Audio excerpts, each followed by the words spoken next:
I step into the day with the dawn ringing in my ears. Oh, well, I tune to my TV show. No better way, I gotta get myself into gear. Let's go. Oh, and I feel good today with my wake up in the morning espresso. I feel good today. It's my feel good breakfast show.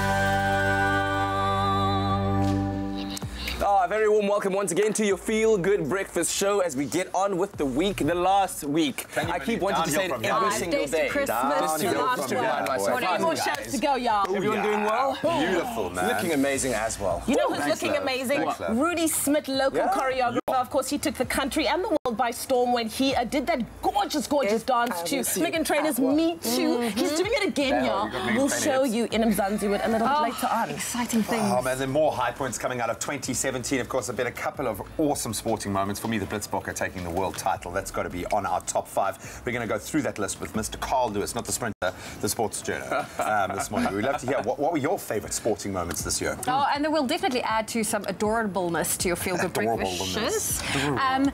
Puppies finding their feet. Listen, puppies. I just have to say puppies and it's happiness. Yeah, puppies. And then from puppies to top dogs. Yes, they are guest artists today. Looking forward to experiencing the spirit of Guma with them on your Feel Good Breakfast show. So thank you very much for joining us. Let's get this day underway. Take a look at the temperatures all around our lovely land. And puppies. That's right. Good morning, team, and a very warm welcome from my side as well. We'll have a great Wednesday together. In your weather quickly this morning, you can expect some thunder showers in Gauteng today, while the northwest parts of the country will see very hot temperatures. Your temperature, Polokwane 16-27, Mbombela 17-22, Pretoria 17-18, Johannesburg 15-26, Mahikeng 20 en 'n maksimum van 30, Klerksdorp 19-30, Kimberley begin op 19, dit styg na 35 grade, Bloemfontein 14-32, Richards Bay 18-26, Pietermaritzburg starting off on 15 with a maximum of 24 degrees, Durban 20-26, Mthatha 11-27, East London 17-24, Cradock 11-32, Port Elizabeth 16-23, George 14-23, Sutherland 14-31, Cape Town 17-26 today, Worcester 14 and a maximum 35 degrees, Springbok 17-36 and Uppington 24 minimum this morning, reaching a very hot 39 degrees late on today. That's a wrap of your weather for the 6:30 bulletin. We'll run you through those temperatures just after 7 once again. Pharmadynamics, effective, affordable healthcare.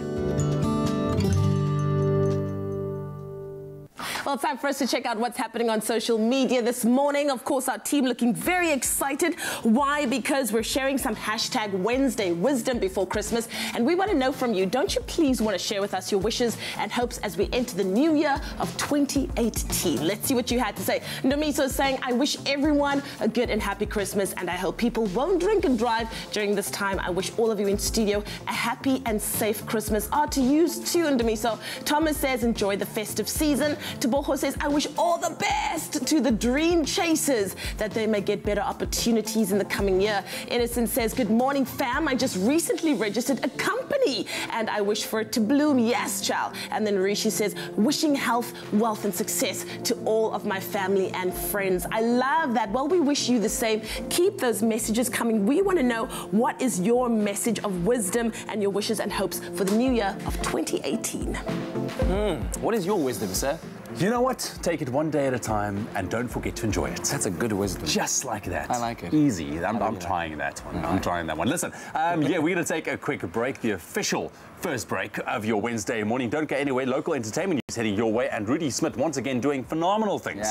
Yeah, man, that man can dance, man. He can put together a video like none other. We'll show you the latest. Yeah, right now I can see my cup of Henny waiting for me behind the scenes. I'll be enjoying it to the top sporting moments and highlights of 2017. You know, the ones that gave us all the cheers, the ones that probably don't include Bafana Bafana. You know, those kind of sporting moments.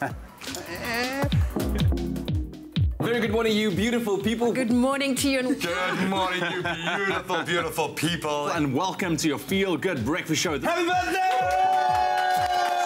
It still feels like yesterday that I joined the show. It's such a privilege to be a part of Expresso now in its 7th year. Unbelievable. I loved the showdown between Kat and You're in the Limbo challenge. That was probably my favorite challenge. And I enjoyed the one between Kat and a crew member where they had the jelly bean tossing competition into each other's mouths. It was rather romantic. And then, of course, we had these giant marshmallows as well that they had to catch.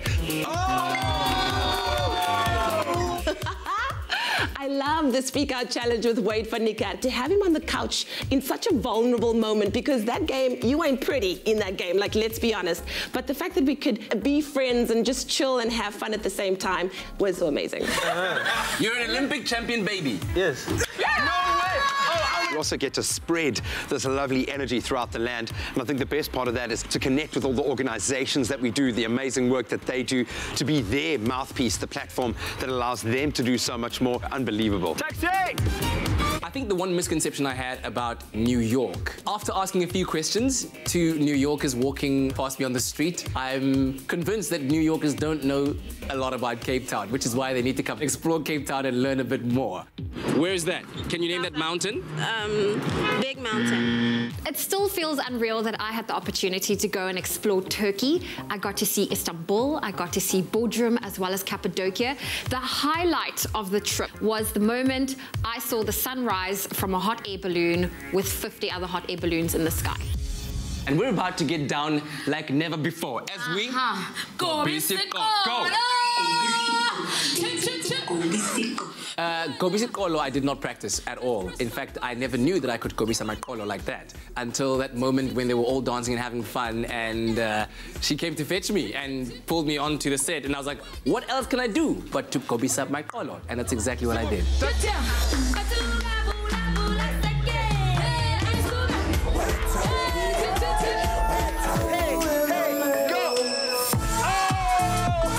The Friday dance came about as a result of a fun night that we all had here at the studio. A song came on that we all liked, and we just started putting moves together, and we recorded it, and we thought, like, that's pretty cool. They broke it down a little bit, and they're like, hey, maybe this would be a good idea to incorporate into the show, maybe on Fridays. It took off like wildfire.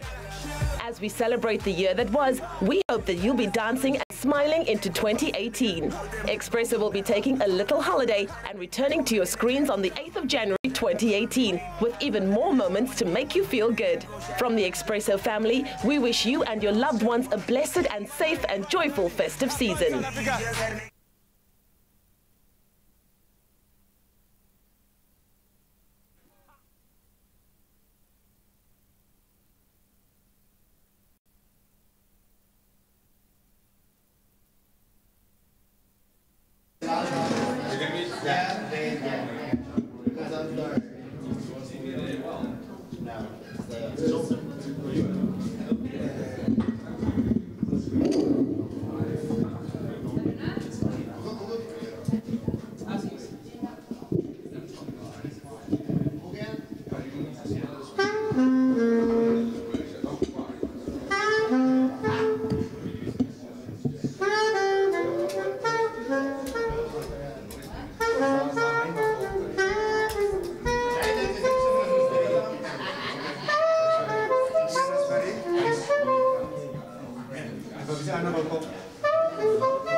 Tu sais, le Facebook report ons terug. Vals profiel.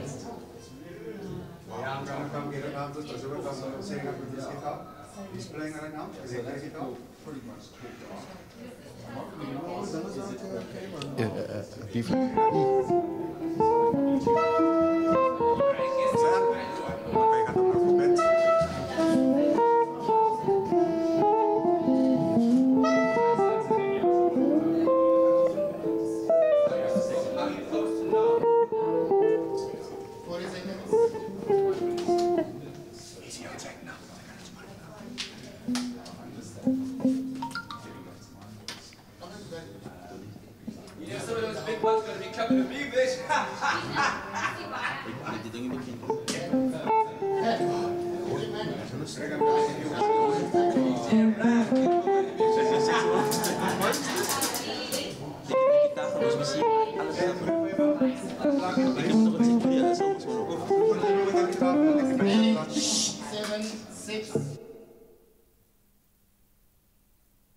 It's my feel-good breakfast show.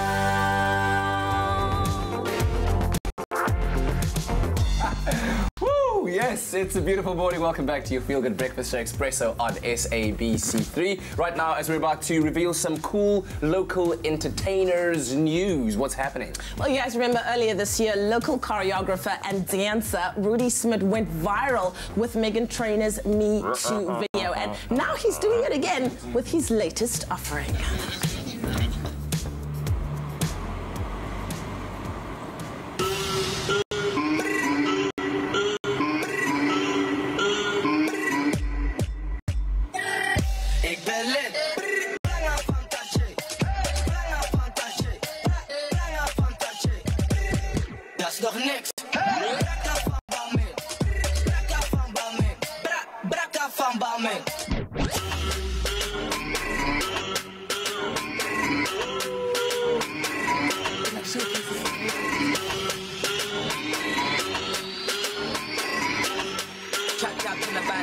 I don't wanna look like you.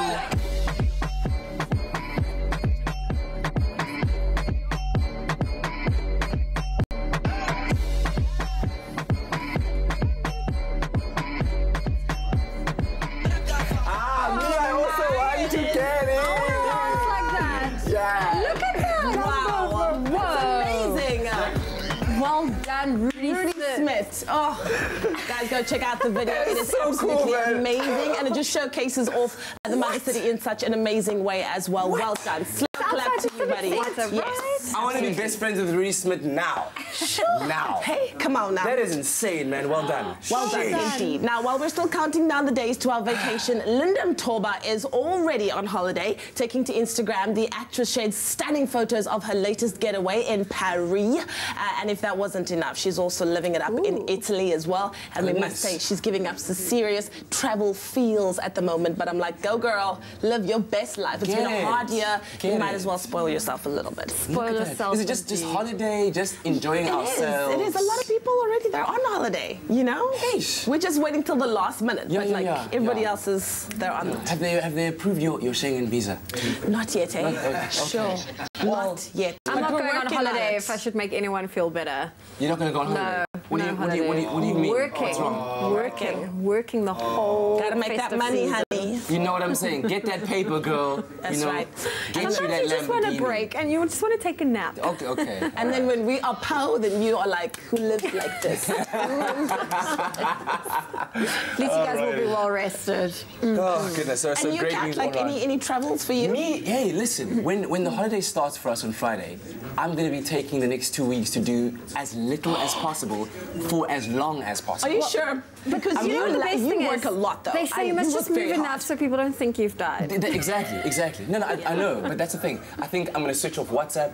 I'm going to get off the gram. Deactivate the emails. You know what I'm saying? Okay. Just shut it down. You deserve it, man. Like, Mom, you must know, Mom, I'm chilling. I'm actually getting quite sad that I don't have a holiday. No, don't do that now. Why? Somebody bring us some tissue. Rest. Somebody, Rudy Smith, bring us some tissue. Man, we have some talented people in this country. Go Rudy, man. There's a Friday dance if you ever saw one. But listen, right now we're turning our attention to some parenting. And it's the second week of the school holidays already. I can't believe how the time has been flying. And you know what, when it comes to this time of the year, I think a lot of parents turn to technology, screen time to, let their kids veg out, just to relax. But is that a good idea, or should you be doing something else over the holidays? So we've invited certified parent coach Laura Markovitz with us in studio to talk about just that. Laura, lovely to have you in studio. Thank you for joining us. Thank you. Good to be here. This is cool, man. So, you know what? It's okay, I guess, to let your kids watch some TV or play some games, but the veg out part, that is what I think I want to address here. Firstly, how would you classify veg out, and is it really a good idea? Yeah, so I think, let's not kid. We all like a little bit of vegging out from time to time, so I wouldn't as a working man, yes. Absolutely. So I think there's a place for it. But I think what we've got to strive for is a bit more of a balanced approach to it. Yeah.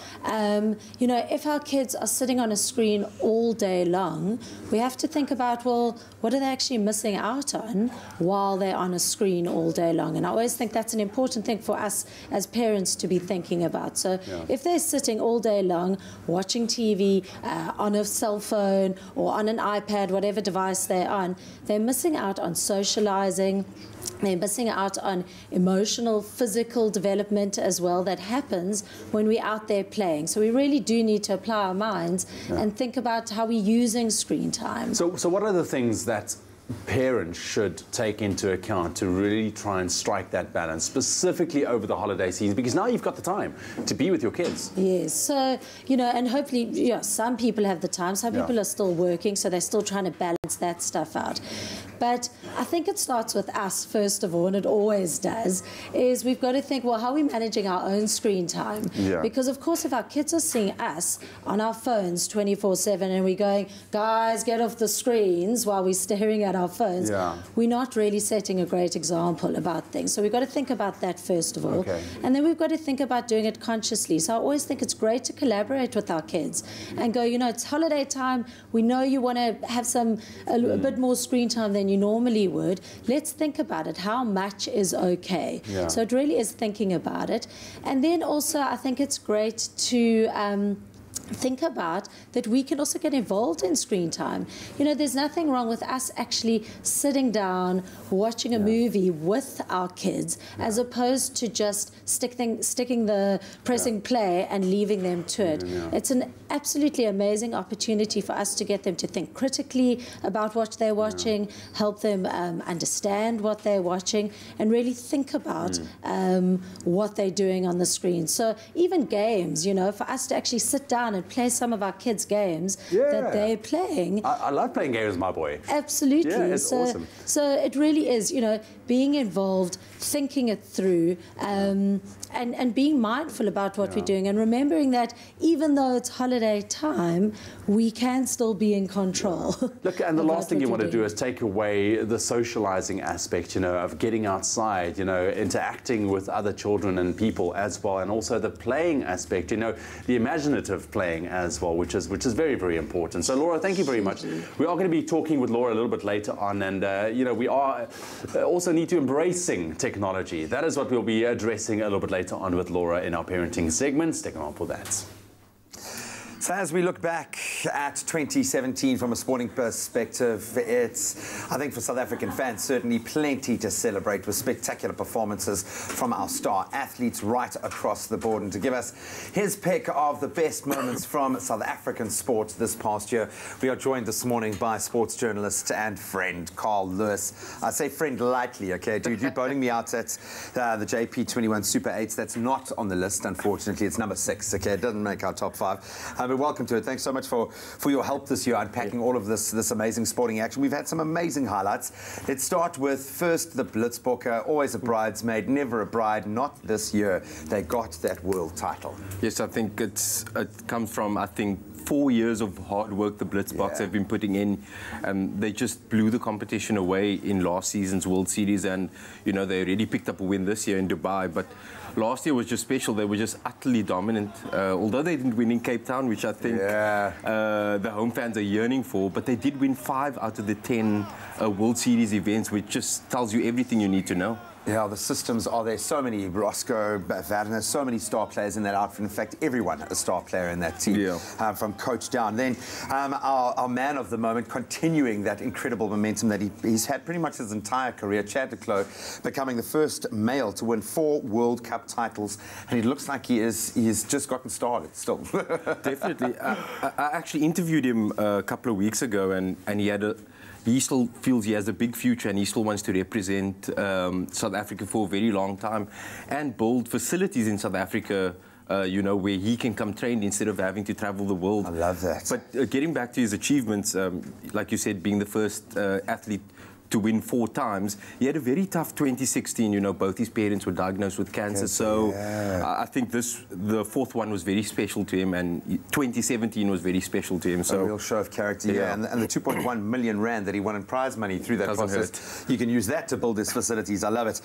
Then let's go to our IWF World Champs, where South Africa placed 3rd overall. This is something we've never experienced before. So many stars shining. Castor, Wade, Luvo, the list goes on. Yeah, you know, just for those 3 that you mentioned, Castor, Wade and Luvo, following up from their success in Rio. I know all 3 of them won gold in the World Champs this year, and I think South African athletics hasn't been this healthy in a while, and added to that, the positive is there's a lot of youngsters coming through behind these guys. So I think if ASA, Athletics South Africa, if they keep their things in order, I think we have a big future. I know, and there was a lot of, I think, a negative reaction to the fact that we sent a smaller team, but clearly they're spending money in the right development kind of structures as well, so they're doing the right thing. Then I think one of the coolest moments in sport ever from a South African perspective, and certainly for the man himself, Kevin Anderson, making it to a US Open final where he got to play against his, I think, one of his heroes, Rafa Nadal, sadly losing, but what a moment. Yeah, it's been such a long time. I think Wayne Ferreira in 2001 or maybe late 90s, he made the semi-finals of a Grand Slam. But since then, I think it was 1985 was the last time a South African made a Grand Slam. So I think the magnitude, and the men's game is so competitive, you know. There's so many world-class players, and for him to go that far was really, really special. Hopefully he can kick on and maybe win one, but wow. I think he might have ticked that box already. I love that. And then we'll quickly round it off with Gift and Ngupe, the first African-born player to make it into America's Major League Baseball. So a brilliant, brilliant year from a 2017 perspective as we look back. I think everyone a high point. I've loved connecting with this with you this year, my brother. Thank you so much. Thank you, Ken. And thanks for bowling me out, bringing me back down to earth. You'll never get over illusions of grandeur kicked in, but you can let us know what you thought of the sporting year, a perspective on 2017. What were your high points this year? All right, so we're taking a quick break on your Feel Good Breakfast show. When we get back, it's what's trending. All I have to say is puppies, and there's happiness all over. So we'll bring you puppies, lots of puppies. Oh, yes, and then from puppies to Top Dog. They are our guest artists today. The lads have been sound checking their guitars, piano and drums, and can't wait to get the studio lit right after this.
The sand and water resistant Galaxy S8, made for summer.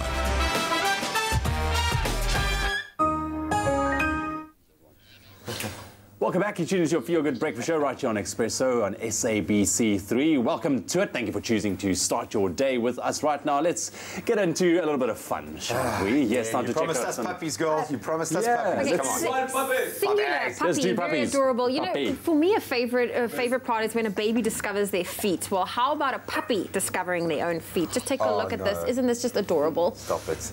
Stop it. Looking for feet. My. Found them. Is that even real? What are these? What are these? Is that Let's taste it. I'll take you down. I'll take you down, foot. told you, puppies will just make you happy. Some cuteness. Oh man, that's really... What do you have, Graham? Well done. So, succulents, hello, a hot trend right now in terms of our home decorating. So why keep them out of Christmas? We all love a beautiful Christmas wreath. So let's take it a step further and add a little succulent Christmas. Oh, hey, look at this. There's something... Zoe, I sense this is becoming one of your little DIY projects. Well, especially with the drought, it's perfect. And they kind of look after themselves, and it's kind of growing as it's there. Hey, beautiful. Look at that. Look at that. Very original. I love it. There's something quite African about this as well. Okay.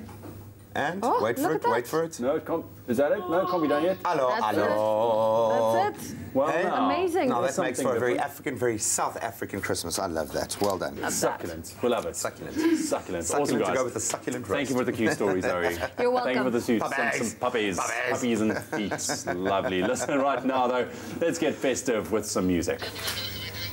All right. Well, firstly, let us know, of course, what you thought about on your, you know, if you've came across any interesting stories on your timelines. Let us know. We would love to hear from you. You can always connect with us on Facebook, also on Twitter using that hashtag Expresso Show.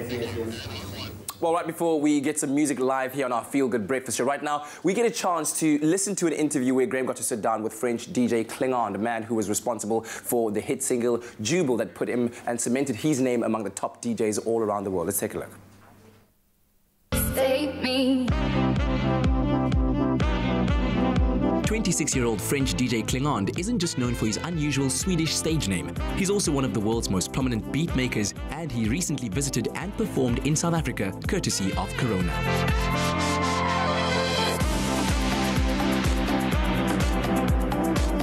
Cedric, awesome to have you in South Africa. What a privilege having you perform here, and I think most importantly, having you on Expresso. Thank you so much for joining us. Not to categorize you maybe as a tropical house, or how would you describe your sound? Yeah, I don't know. I'd never categorize my sound like tropical house, but I get it because, you know, the sax on the summer, it sounds like summer, so that's why people say it's tropical. But I try to stay away from that, but I'm fine if people are saying that I'm tropical. I've got to ask, with the stage name, the Swedish connection, what is that all about? Because at first, I really wanted to stay like anonymous, like no one knew that I was French. It was fun. So I took a Swedish name, like a weird thing. I found this one in Google, just long Google translation, I think. And I was like, okay, that's cool, I'm gonna take it. And yeah, so it was fun at the beginning. Then I had to say to the people that I was French and stuff, but at the beginning it was fun.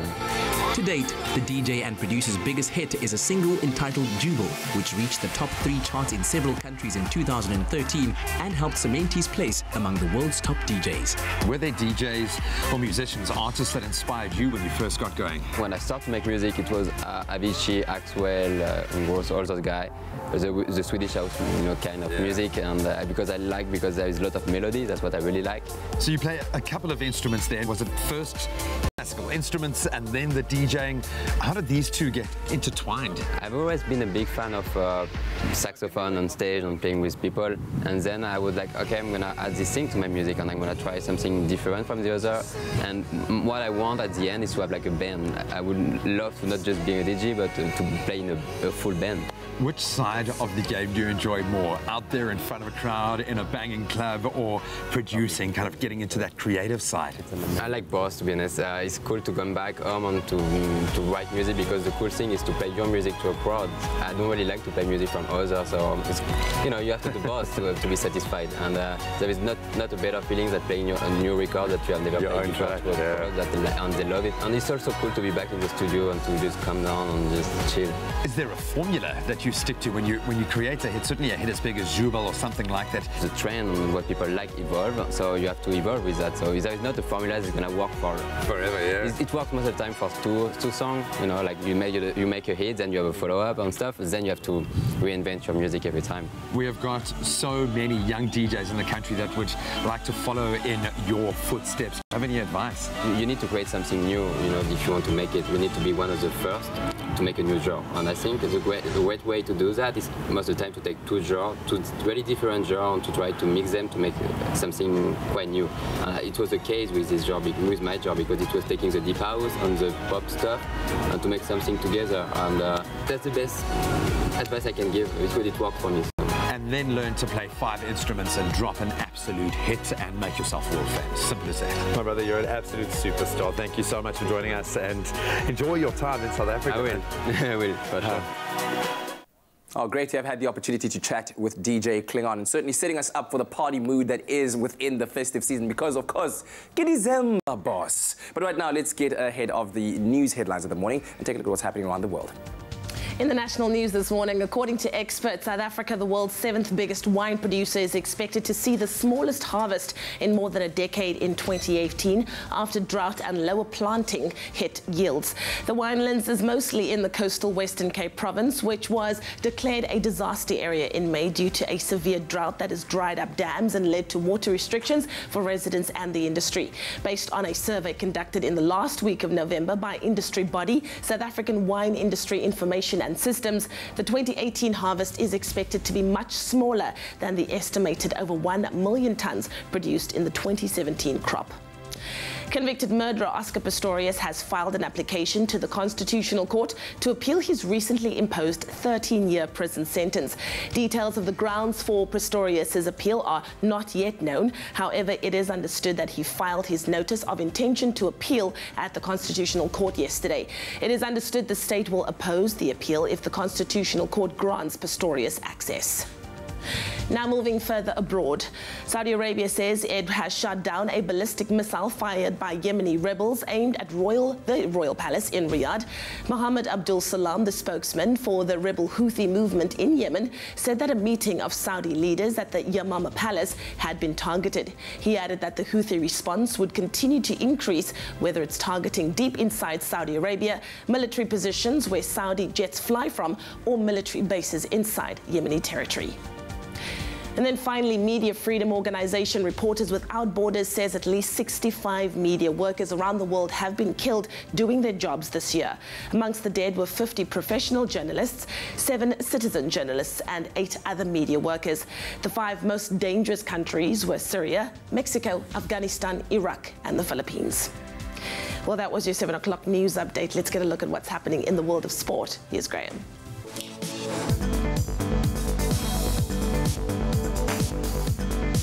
Well, of course, most of us are winding down. The cricket season is about to kick-start again from a South African perspective. And we have just got the news in that Del Steyn and AB de Villiers will make their return to Test cricket next week, as both players have been named in the Proteas squad for their once-off match against Zimbabwe. Shoulder injury had seen Steyn out of action since December last year, while de Villiers' last outing in Test cricket was against England. That was back in January 2016. Next week's Test against Zimbabwe gets underway on Tuesday at St George's Park in Port Elizabeth. Go and support the boys. Then staying with cricket on the local front, the 2017-2018 edition of the One Day Cup gets going today as the Lions and Warriors face off in Johannesburg. Last season, the Warriors fell 1 short as they were beaten in that final by the Titans, while the Lions finished the tournament down in 6th place with only 3 wins from their 10 games played. Today's game gets underway at the Wanderers Stadium at 1:30. Then locally in football, Cape Town City have moved up to 2nd place on the PSL table. That was after a 1-0 win over log leaders Mamelodi Sundowns last night. Nana Akosa Bempa's 27th minute goal. He secured all 3 points, which takes City now to 24 points, 4 behind Sundowns. There's one PSL game to look forward to tonight as Bloem Celtic come up against SuperSport United. Kickoff for that is at 7:30. Then staying with football, Arsenal booked their place in the semi-finals of the English League Cup last night thanks to a 1-0 win over West Ham United. Making his long-awaited return to Arsenal's starting lineup, Danny Welbeck hit the back of the net after a scramble in the box to score his first League Cup goal since October back in 2009. Last night's other quarter-final, Man City beat Leicester 4-3 on penalties after a 1-1 draw. That's where we leave our sport for now.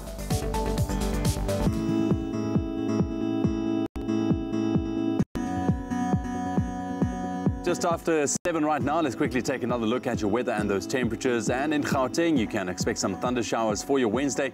And in the northwest parts of the province, you can expect very hot temperatures, especially in Uppington, reaching close to the 40s today. Jou temperature Polokwane 16 grade minimum en 'n warm 27, Mbombela 17-22, Pretoria 17-28, Johannesburg begin op 15, dit styg na 26 grade, Mahikeng 20-30, Klerksdorp 19 en 'n maksimum van 30. 20, Kimberley 1935, Bloemfontein 1432, Richards Bay begin op 18, styg na 26, Pietermaritzburg 1524, Durban on 20 minimum with a maximum 26, Mthatha 1127, East London 1724, Cradock 1132 degrees, Port Elizabeth 1623, George 14 and 23 later on today, Sutherland starting off on 14 with a maximum 31, Cape Town 1726, Worcester starting off on 14 and a hot 35, Springbok 1736, Uppington on 24 and a very hot maximum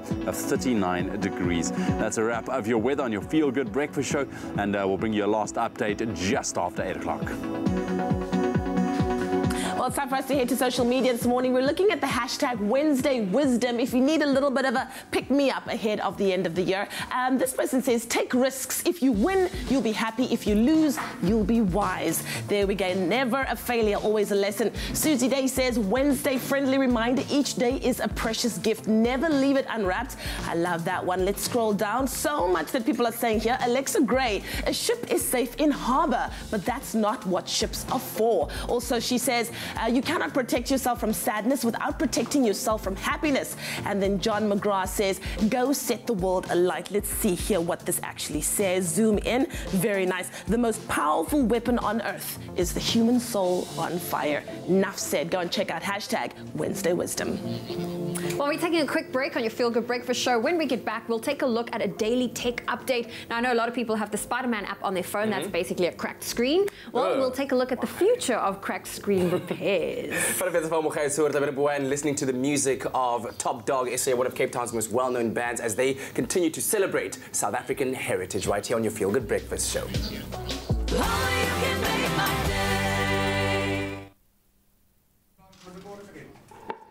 Yeah.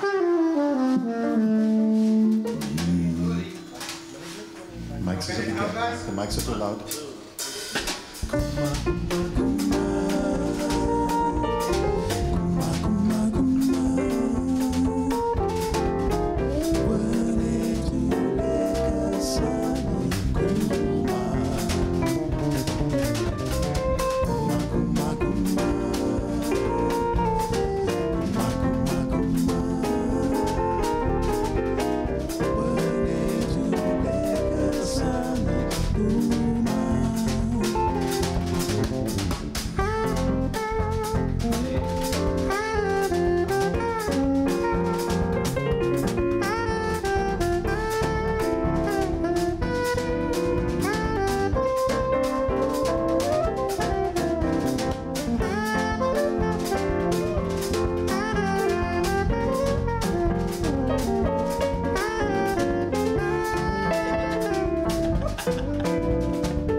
It's a lot.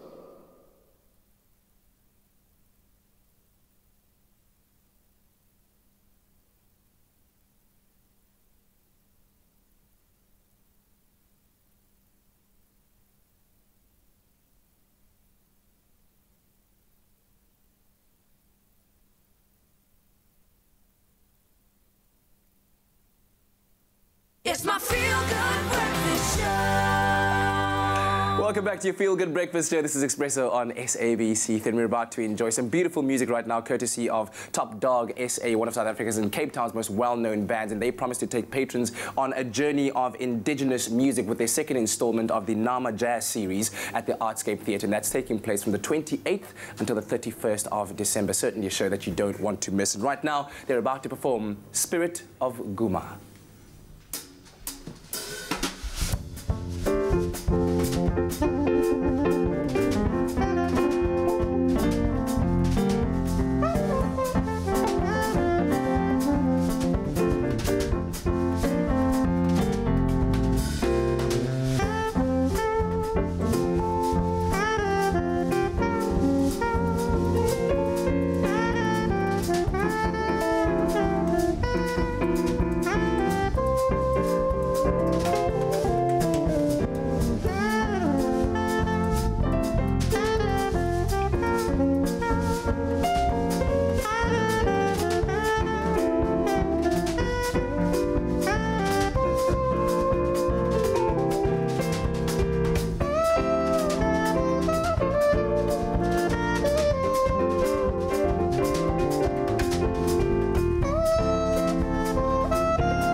start off your Wednesday morning, man. But in the spirit of Guma, Mr. Camilo Lombard, please come to the front and we just chat to you. I have to say, Mister, you got to show your due respect, you know what I mean? But sir, thank you so much. We look forward to the production. Just to tell everyone that it's on from the 28th to the until the 31st of December at the Artscape Theatre. We'll chat to you later on about more detail about this wonderful show that you have to go and see. Go ahead and treat yourself. Get festive, man. Treat yourself indeed. So today in Tech, we take a look at unconventional looks at our future with robots, as well as the prospect of a cure having been found for the global epidemic of the cracked phone screen. I can't wait to hear that story because it's just for you. This one and her cracked screen. I won't show you what I'm working with right now. But listen, this first story, though, it is incredible. Okay, we can say it's incredible, but it is just plain bizarre, and I really don't know what to think about this one right now. A leading artificial intelligence researcher, David Levy, is speaking at the 3rd International Congress on Love and Sex with Robots today to explain how genetic coding and stem cell research will mean that robots and humans can actually now have children together. What? Yeah, it is bizarre beyond words, okay? Now, sounds creepy, I mean, that's very, very creepy. Now, the theory behind the sci-fi robot-human hybridization is complicated, but Levy claims his remarkable conclusions and findings are as a result of groundbreaking advancements in cell biology, now biorobotics and also artificial chromosomes. Now, this process is made possible through nanochip technology, which can inject genetic code into skin cells and then using artificial DNA from robots and chromosomal coding from human scientists will then be able to create a full set of DNA and turn that into an embryo. Now, the question, of course, is whether we will still be alive to see robot-human babies in our lifetime. And according to Levy, with the rate of advancements in science and technology at the moment, he foresees this becoming a reality in the next century only, okay? Wow. But I don't know if I want to see that. No, man, this is robots are taking over the world. Is this just taking it one step too far, maybe? I mean, just that over the line, you know what I'm saying? I don't know. Sounds a little too matrixy for me. Let us know what you think about that. That is soon we're going to be grown, not born. Oh, shocking. Matrix. Anyways, but futuristic robot romance aside, thanks to an accidental discovery by a Tokyo student, we might be looking at a future where cracked phone screens are a thing of the past. Yes. I'm so happy. Now, thanks to some fiddling around and some research by the student from the University of Tokyo, Japanese researchers say that they might have found a new type of polymer glass that is lightweight and can be repaired by pressing it together by hand. Now, this Japanese student was preparing a form of glue, and he noticed that it could be formed into a strong sheet that could adhere itself at room temperature. Now, this means that we would no longer need high heat to melt glass together, cutting down on both glass production and glass repair for phone screens. Not only would we avoid having to send our phones away, hallelujah, when they break, but the new material would also be incredibly beneficial for the environment as well. So considering that most of us can admit to having lived with a shattered screen, I have 5 at the moment, rather than going through the effort of getting it fixed, this new material could change the world and could change my life. That is very exciting. You see now, I am behind. Now that is a very cool story because you need it. You need it. Yes, I know. So that's a roundup on our tech stories. Let us know what you thought about our stories. You can comment on Facebook and Twitter with that hashtag Expresso Show. Bizarre and incredible at the same time. Hear, hear. All right, listen, it's going down right now. It is the Sportsman's Warehouse Slam Jam table tennis tournament, if you will, where we've challenged our celebrities and our stars to each have a go at trying to score the most points as possible by bouncing the ball from one end of the court using table tennis rules into one of these scoring zones. And then, of course, we accumulate the points and we determine then a ranking. I'll have you know, gentlemen of Top Dog SA, that the current reigning champion is a lady by the name of Jamie Lee Sexton, and she has a total score of 13,500 Rand. Wow. So I understand that you're all going to take a shot because there's only 5 balls inside, right? So each one of you is going to take a shot and you're going to try and beat 13,500 points. And at the end, if you do, by the end of the campaign, this table tennis table could be yours. I mean, imagine band practices. Wow, man. Band practices would be amazing. in between little jabs. Okay, cool. Camilo, you're going first. You know where you're aiming for. I'll be catching the balls right here. All right. And let me just stand over here. Okay, there we go. When you are ready, hold on. You guys must be here as Camilo's support. Tell him what to do. Give him some advice. Let's go. Don't disappoint us. Oh, gosh, here we go. Go for the 5. Go for the 5. Okay, that's 2,500. All right. So, guys, remember, you only have 5 chances. So this is your second chance. You've got to plan it very properly. You need to beat 13,500. There's a 5,000, there's a 3,000, 4,000, 4,000, 2.5. Determine where you want to place it. Go for it. Come on. That's 100. What? Oh, no. Come on, Mox.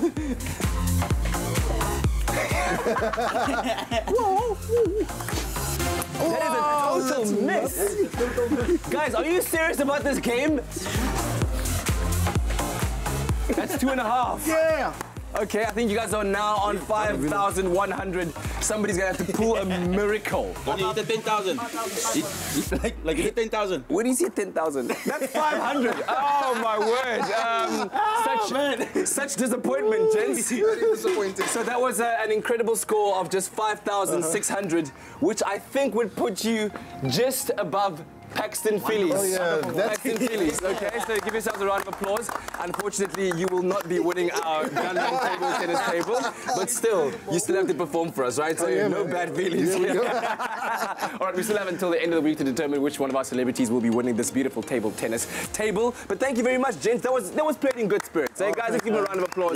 They slam jam. They slam jam. But Zoe did land it into the 5,000 3 times yesterday. I'll just leave you that thought. Thank you. Bye.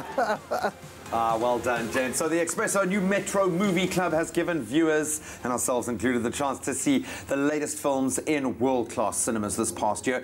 And we're ending it on a high note by featuring The Greatest Showman, starring Hugh Jackman amongst a stellar cast. Inspired by the imagination of P.T. Barnum, The Greatest Showman is an original musical that celebrates the birth of the show business itself and tells of a visionary who rose from nothing to create a spectacle that became a worldwide sensation. Unbelievable.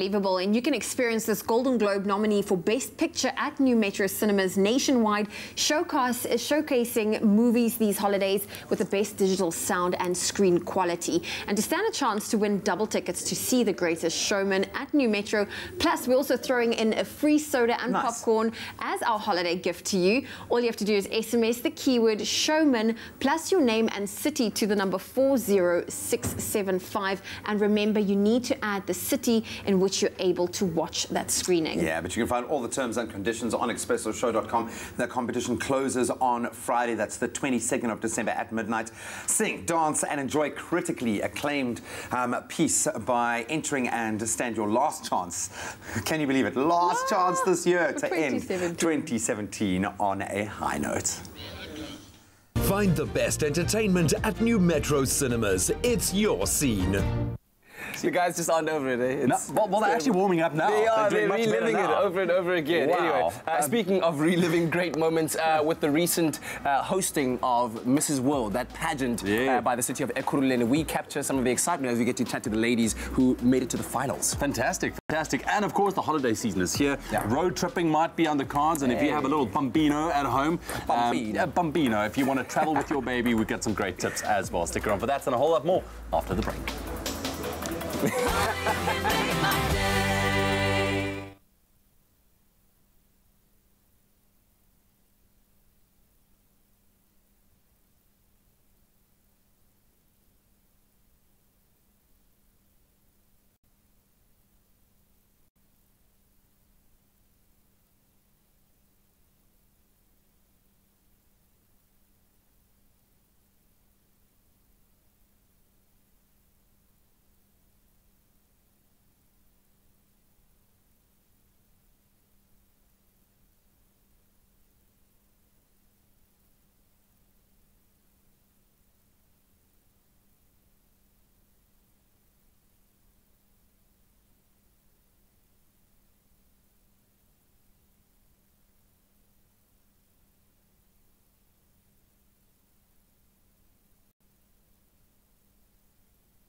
It's my feel-good breakfast show. to your feel-good breakfast show. It's Expresso on this Wednesday morning. And recently, Johannesburg became a melting pot of global diversity as the Mrs. World finalists descended on the City of Gold, where the pageant was hosted. And congratulations to Mrs. Hong Kong for taking that title. But let's get to know some of the other finalists. History has been made right here in the City of Gold because for the first time ever, the Mrs. World pageant has taken place right here on African soil.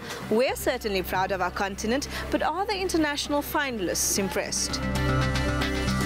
The 40 Mrs. World finalists arrived in South Africa from all corners of the globe. For many, it was their first time on the continent, and they were treated to warm and welcoming African hospitality. Mrs. Canada, welcome to South Africa. Thank you very much. Now, I have to ask you, is this your first time to our colourful country? And if so, did you have any expectations? First time in Africa happens to be in South Africa 3 months ago. I came and I did wonderful things with UNICEF Canada, the United Nations Children's Fund. We visited children in Soweto. We visited the project in Isibindi. Now, you speak about Soweto, and on this trip, you also went to some heritage sites and interacted with some wildlife. What was your favorite part of having this experience in Africa? Just learning the history. Yes, we already knew about Mandela, but when we visited the memorial site, that meant so much because when you look at history, people who have sacrificed so much for what we have is what really teaches you what kind of legacy you want to build. Now, this is the first time that the pageant is also held not only in South Africa, but in Africa as a whole. Why do you think having a momentous occasion like this on our continent is important? This is an emotional one for me. As someone who was born in Africa, who has had a wonderful life in Canada, I also remember what my background is. And knowing that we're finally here in Africa means that it's something that I will tell my daughters and their daughters, and I just want to share that Africa is beautiful.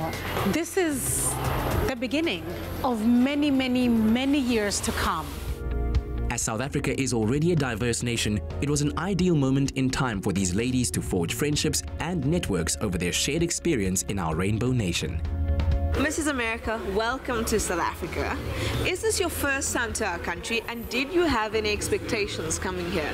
Well, this is my very first time in South Africa, and honestly, I thought there would be more wild animals everywhere. Talking about wildlife, earlier this week you went on a safari, you went to see some heritage sites. What was the highlight of the South African experience for you? Being in South Africa is just a standout. It's hard to pick a few, but really visiting some of the memorial sites to learn the heritage and the history behind South Africa to where it is today. And of course, seeing the animals in their natural habitats and not behind a piece of glass is amazing. While the international beauty certainly fell in love with our country, it was our very own Mrs. South Africa, Nicole Kapper, that put her best foot forward to show off our rainbow nation at its best. Just a few months ago, you were crowned Mrs. South Africa, and now you are thrust into representing our country at the Mrs. World pageant right here in your hometown. Describe the whole experience. In the beginning, it was a little bit overwhelming. It took me a little while to find my feet, but I must be honest, now I've really settled into things and I'm loving every single minute of this experience. Now, the pageant is also historic this year because it's the first time that it's being held in Africa. Why do you think it's momentous for the continent?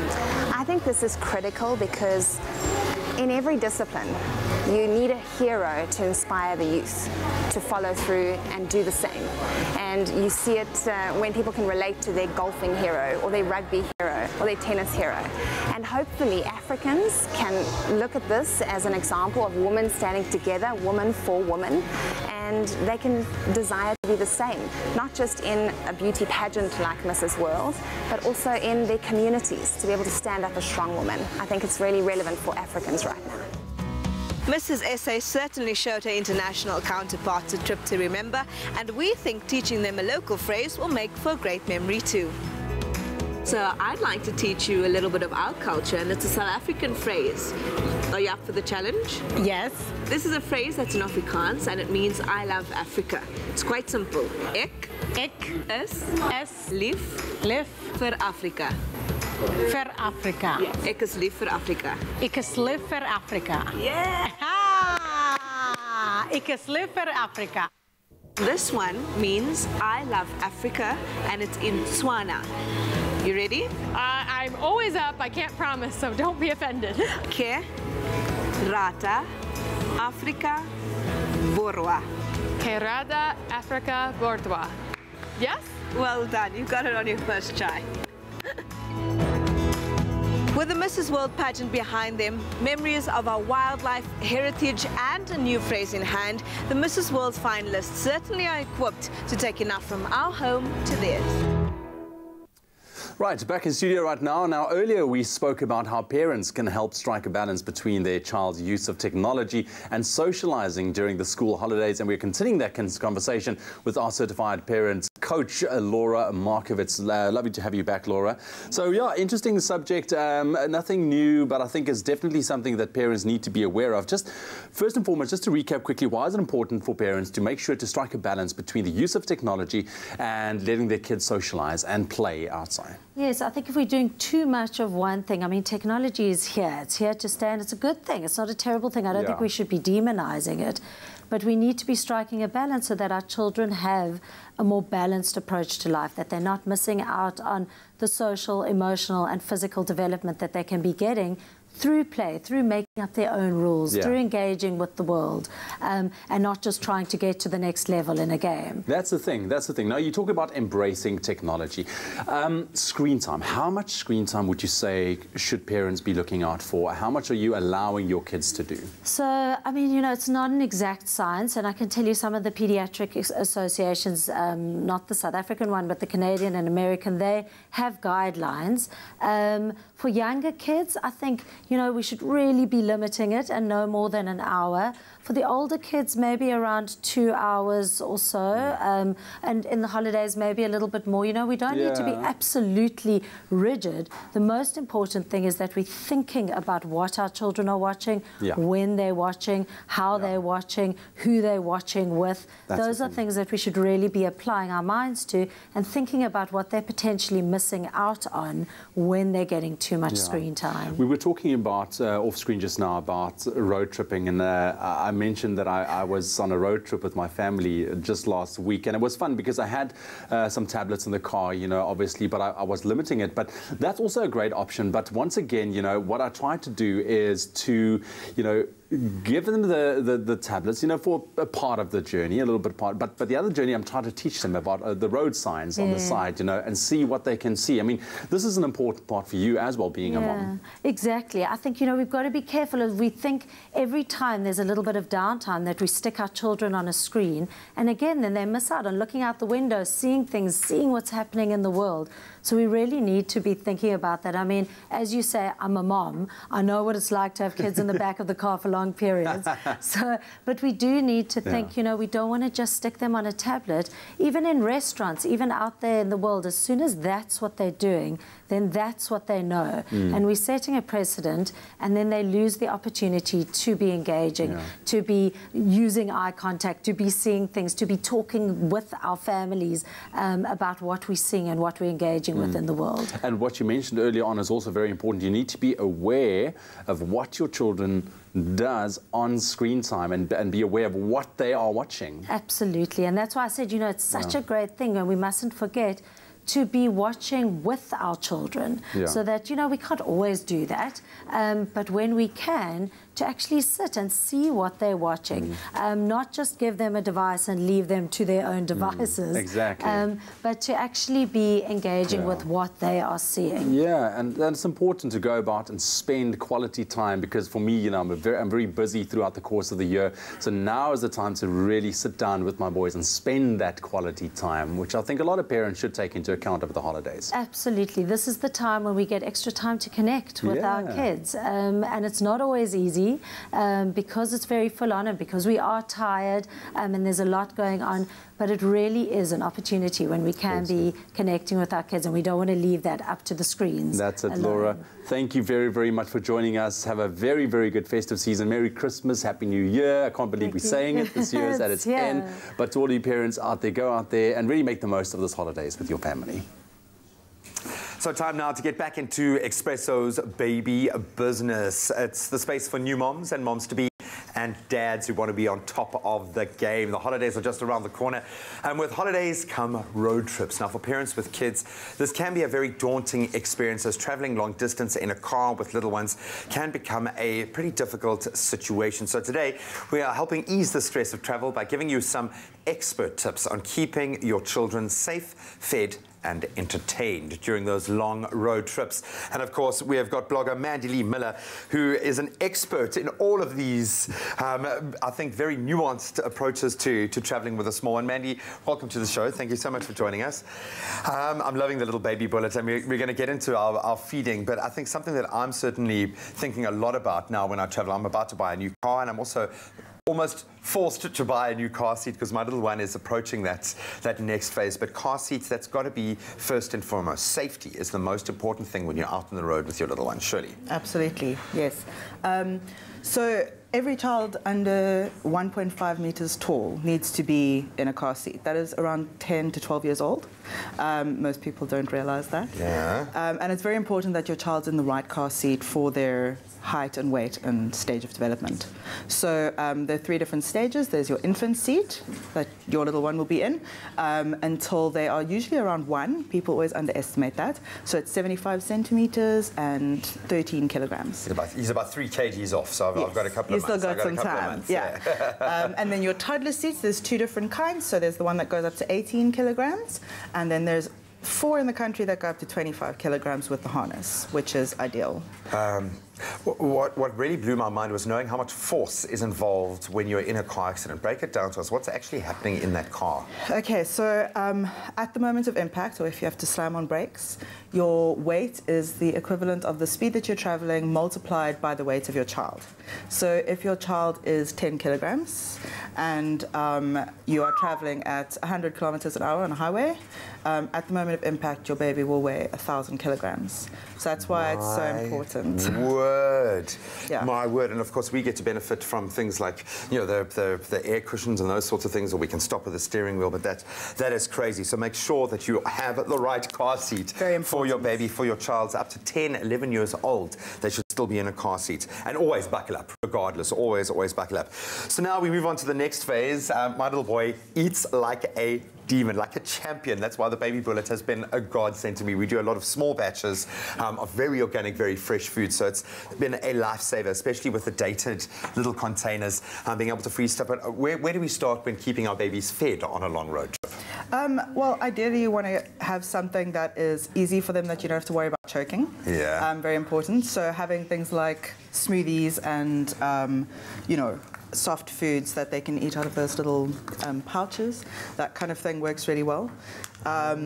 Yeah, so keeping it and keeping them cool in the heat as well. Yeah, and that's a massive thing here. When you're traveling, obviously the cars do get hot. We have air conditioning, yes, but yeah, you want to make sure that your baby is comfortable, because then they're going to be calm and relaxed and they're going to be able to sleep and enjoy. I love being able to pre-freeze stuff as well. Some of this you can just leave out of the cooler bag, let it thaw as you're going, or give them some lovely little ice treats as well. And what I'm loving about the baby bullet, because I'm trying grains, I'm doing kind of that baby weaning kind of process at the moment, where I'm trying to include as much as possible. So being able to use fresh stuff, dated as I pack it, that's absolutely amazing. I say like I'm doing it alone. But Lindsay's an absolute champion when it comes to that. They've got the milling blade for grains, and of course you can put stuff directly in there when it's hot, so take it straight off the stove. But the baby bullet is a game changer, so I have to thank them for sending me one. Absolutely love it. Then entertainment. We live in a digital era. Is it all about having a tablet? How do we approach entertaining our little ones on a long road trip?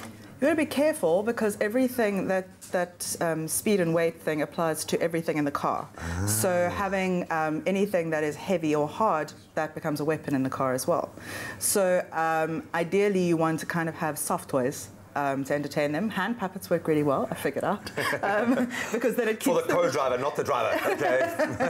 Preferably. And then also just making sure that you hit the road kind of in their sleep times makes a big difference. Nap time, or if you are able to travel in the evening when your child sleeps, makes a big difference, because then you miss out on all that ragey time. The active the time. bored time. And I think from my side, you know your child better than anyone else. So just take a bit of time to consider their rhythms, their timetable, and try to work within that. But I also have one of my fondest memories. My mom was awesome with road trips, and it's actually become how we bond and reconnect even now. So make it enjoyable. Have a little bit of fun. Don't make it a stressed out time for you and your baby. Mandy, you're an absolute genius. So hopefully that's made it a little bit easier for you. Some simple steps to bear in mind when traveling with your baby or your little one. And for more information on travel safety, please visit at Car Seat Full Stop. That's their Facebook page. They've got a wealth of valuable information. If you're a parent or a parent-to-be who's planning a trip and wants to get going on that meal prep, then you'll definitely want a baby bullet of your own. It's been a game changer for me, and we are giving you the chance to win your very own one. All you have to do is head over to our Facebook page, post a picture of you and your gorgeous baby, telling us what the first meal you'd be able to make in your baby bullet would be if you want to. Make sure that you use the hashtag babybusiness in your entry, and all the terms and conditions can be found on Expresso Show's website. That's expressoshow.com. Plenty more entertainment and valuable information coming your way after the break. We'll see you in a bit.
It's my feel-good breakfast show. Welcome back to your Feel Good Breakfast Show. Thank you so much for choosing to start the day off with us as we reflect once again on some entertainment news, this time of the international variety. What do you have? Oh, well, Anna Kournikova, when last have you heard of her? Ooh, hey. in high school. Hey, anyways, well, in that poster. That you had. I'm not even going to lie. Beautiful. I had an Anna Kournikova poster in my room. With the legs that started here. Yes, okay. something like that. Well, Anna Kournikova and Enrique Iglesias have also kept their relationship very private, and now they've taken off the whole privacy setting of their relationship, because this weekend the tennis star and her musician boyfriend became parents. Oh! And guess what? They hid the pregnancy for a whole 9 months. How do you do that? Crazy. They hid That's it. cool. Now, what's got us even more mind blown is not only how they managed to keep it a secret, but how Anna, who was pregnant with twins, by the way, wasn't once spotted with her baby bump. Talking about babies, we can confirm that they are parents to a girl and a boy named Lucy and Nicholas. Are those the actual babies, or those that's cut and paste? Not the actual. It looks like cut But that's and paste. wonderful. I wonder if Kylie called Anna and, like, how do you keep it a secret for 9 months? Anyways. I'm impressed that they were able to keep it private. I didn't know they were still dating. Yeah, they've been together. Is Kylie... she's rumored to be pregnant. Yeah, but they haven't confirmed it. Exactly. We haven't also seen her since the rumors broke. Anyways, Selena Gomez and her mother, Mandy Teefey, are no longer following each other on Instagram. Fans noticed yesterday that the Bad Liar singer and her mom are not following each other on the photo-sharing social media platform, suggesting that the two of them might have had a falling out. Now, the discovery comes just after reports first surfaced earlier in the week, suggesting that the two had a fight about Selena's relationship with Justin Bieber. Now, we guess her mama didn't like him, and she likes everyone. But you know what? Like, let's be honest. How many of you have blocked your parents from social media? I've never. Luckily, my mom. It doesn't mean that you're beefing. It just means that, Mom, please don't comment on my stuff. Like, but like, what's the deal? What's wrong with that? If your parents get up all up in your social media and their comments, I don't know what's worse is the fact that someone noticed that they're not following each other. Like, I don't know how were you keeping tabs on them. My mother does this thing where she reprimands my friends. On your social media? On their social media. Oh. Be like, that but what is your friends doing? What is your friends doing? What are they doing? Yes, you heard. You know what I'm saying? Mama, Leanne, you do what you gotta do and you tell them. Tell them, girl! Well, from that light-hearted story onto a warm-hearted story. For many children, Christmas is a real heart-sore time as they find themselves without families. Now, in Potchefstroom, a children's home saw an opportunity to not only make Christmas more magical for the children and their care, but also invite the community into their premises to relax and take in the wonder of this incredibly special time by hosting a heartwarming light festival. The Abram Kriel Child and Youth Care Centre is transformed over the holiday season into a light-filled wonderland that brings Potchefstroom together in the festive spirit.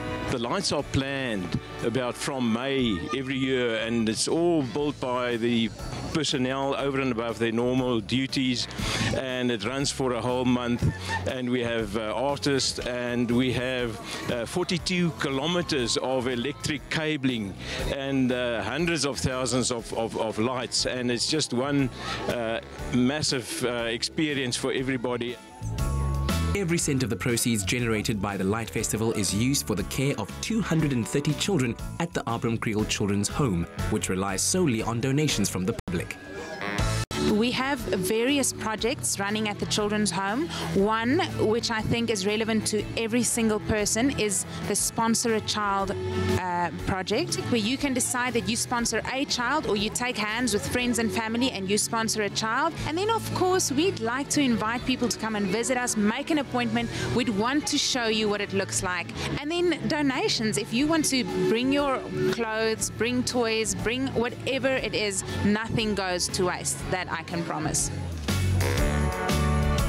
I was privileged enough to sit in on an interview with one of the children in the children's home, and what the effect of the Festival Light has on them and how they are looking forward to it every year.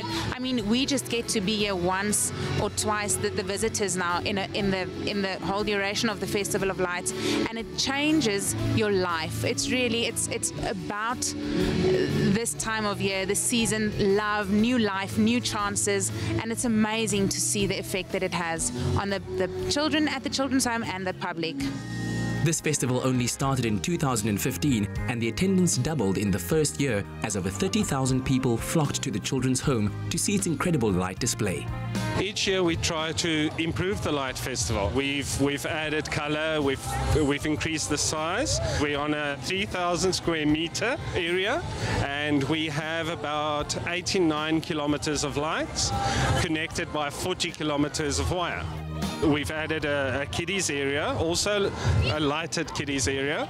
We've added the 18 by 25 meter tent. You haven't experienced Christmas spirit until you've been at the Light Festival in Potch.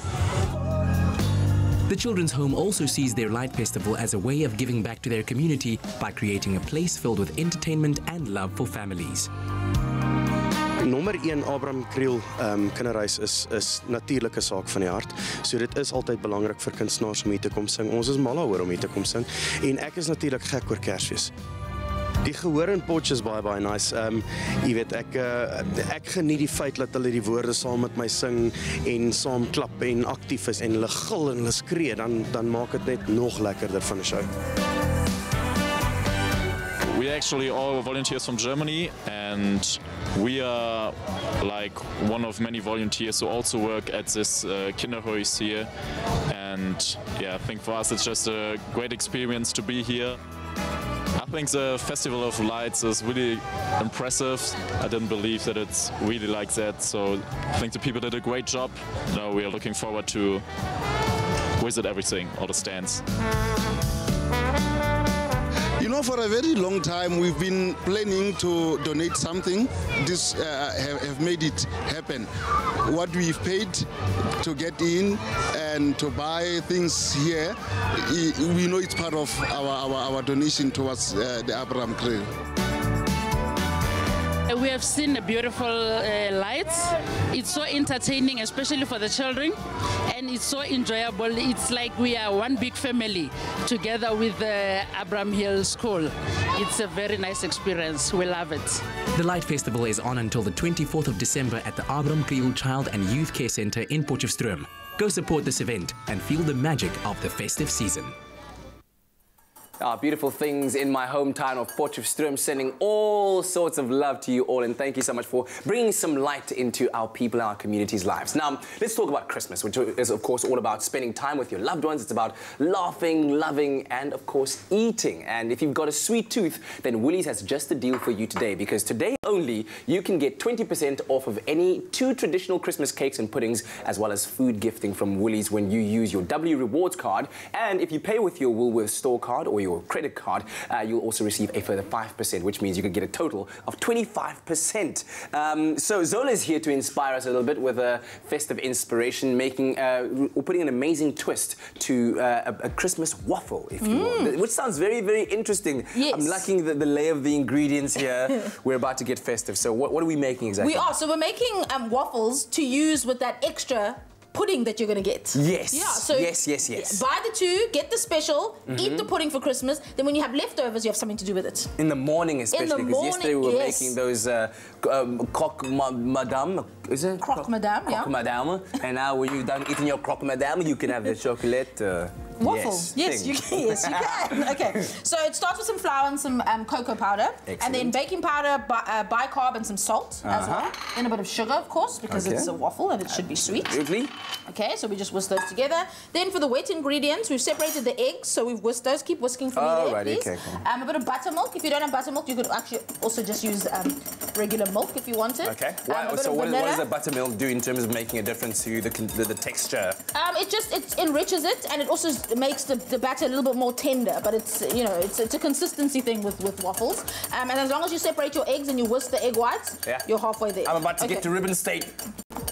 Oh, egg whites don't do ribbon, but it's fine. But they do. Okay, so whisk in the wet ingredients into the dry ingredients, just like this. Make a well in the center.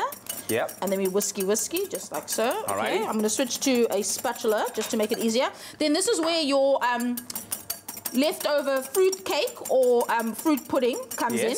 Okay, just mix it all together. Then just crumble it up, just like this. What's great is that if you crumble it up and keep it in the freezer, it'll keep for a really long time, and then you can just make these all year round. Okay, good. Yes. Okay. I really think you just made me do this just so that I could tire myself out, because I'm No, not at all. Okay, so then it's actually necessary. You can bring those, okay, pop them in here for me, and you can see I'm just mixing everything together. You want to make sure now that... What? Oh, you're doing the ribbon stage thing. Yes. Can I go? Yes, please with all do. Of it, yes? Well, with all of it. And then just make sure that you fold your egg whites in, because cats work really hard to get all that air, so you don't want to lose it. You don't want to lose Fold it in. Make sure you preheat your waffle iron. If you don't have a waffle iron, this makes great flapjacks or pancakes. I was about to ask, so that's also a great way to use it. And then, this is it. And then I want to serve it with ice cream, of course. You can do some custard, because if you have extra custard over Christmas. And then some of this toffee sauce. So let's put that one together. Alrighty, so here's a spoon. is this what this is meant for? No, it's not. Okay, good. That's what you were going to scoop that into. Yes. All right, and then by the way, you at home can SMS the keyword Woolworths to 33728. And once you've done that, we'll send you a link to the recipe as well as the ingredients list, so that you can go to your nearest Woolies. You're going to get yourself that beautiful pudding and the cake, the Christmas cake, and then once you're done, you can make your own waffles for Christmas morning. Look at that. That looks delicious. Have a holly jolly Christmas. Okay, so this is what the batter looks like. You can see it's really light. Make sure you don't overmix it, otherwise your waffles will be really doughy. But look, is that right? Delicious. That looks amazing. So Woolworths to 33728, and also visit your nearest Woolworths store to find out about the specials they have. You can also check those specials out online, and also if you have the Woolies app downloaded, check it out so you can be in on the news. Put one in. Yes, get in there. We'll have a warm waffle. Can you see the cake, the pudding in there?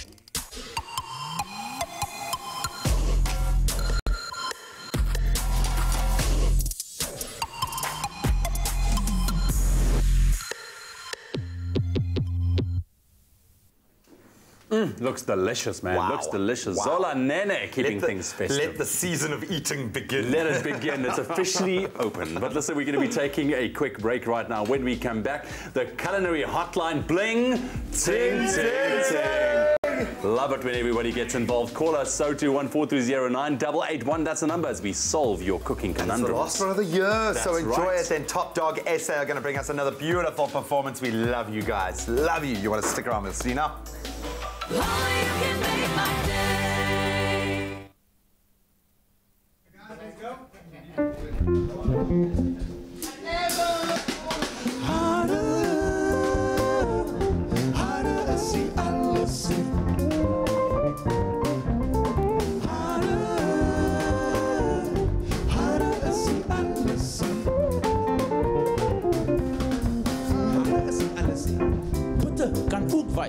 It's all in your mind. A cruiskop, a squire. Take cup that weave. Say suffer for beauty is what you believe. Harder, see alles. Harder, see alles. Say draai koppen met 'n rollers.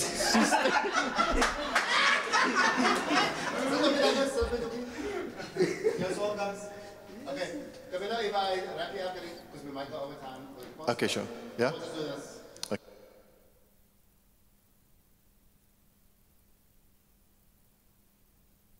It's my feel-good breakfast show.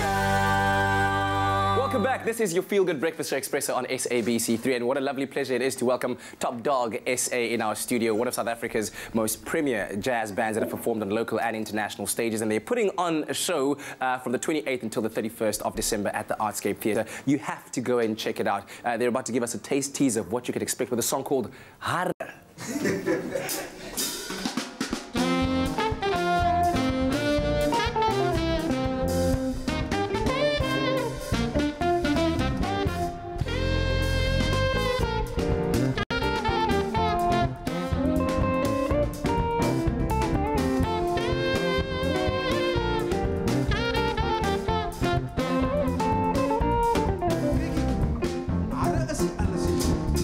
Kan ook fight.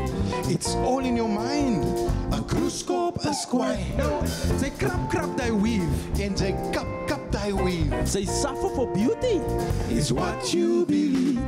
Harder, see alles.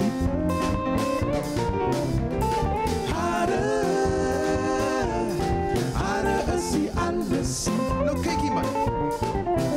Sy daai jou kop in met hy rollers. So styf jou kop wel pyn. Maar wanneer die rollers uitgekom het, dan hierdie pyn verdwyn.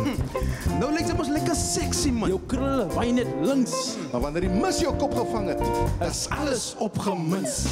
Harder is die alles. Harder is die alles.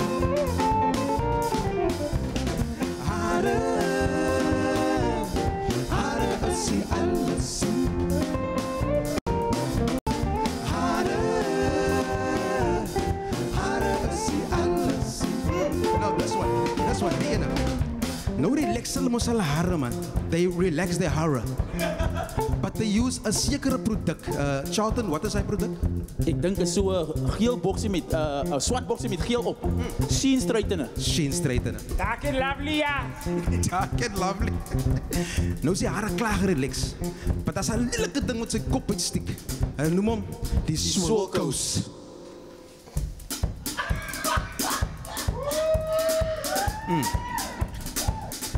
Draai hem links and they dry them rechts. And then they put on the ShopRite sakkie. And then they go to the neighbor's house and go watch Days of Our Lives. Maar hoekom hulle na die neighbor se huis toe gaan? Is because daai goed het so erg gestink. Hulle smeer dit uit 'n klokkie oggend op. Dan gaan hy ry eers weg uit 'n klokkie aand. Harder is die alles.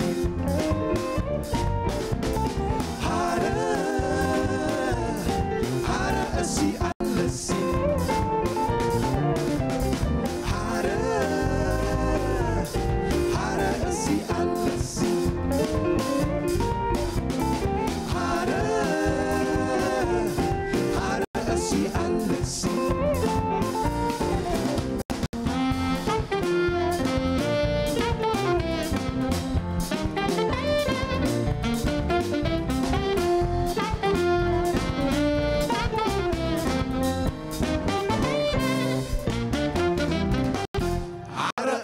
alles sien.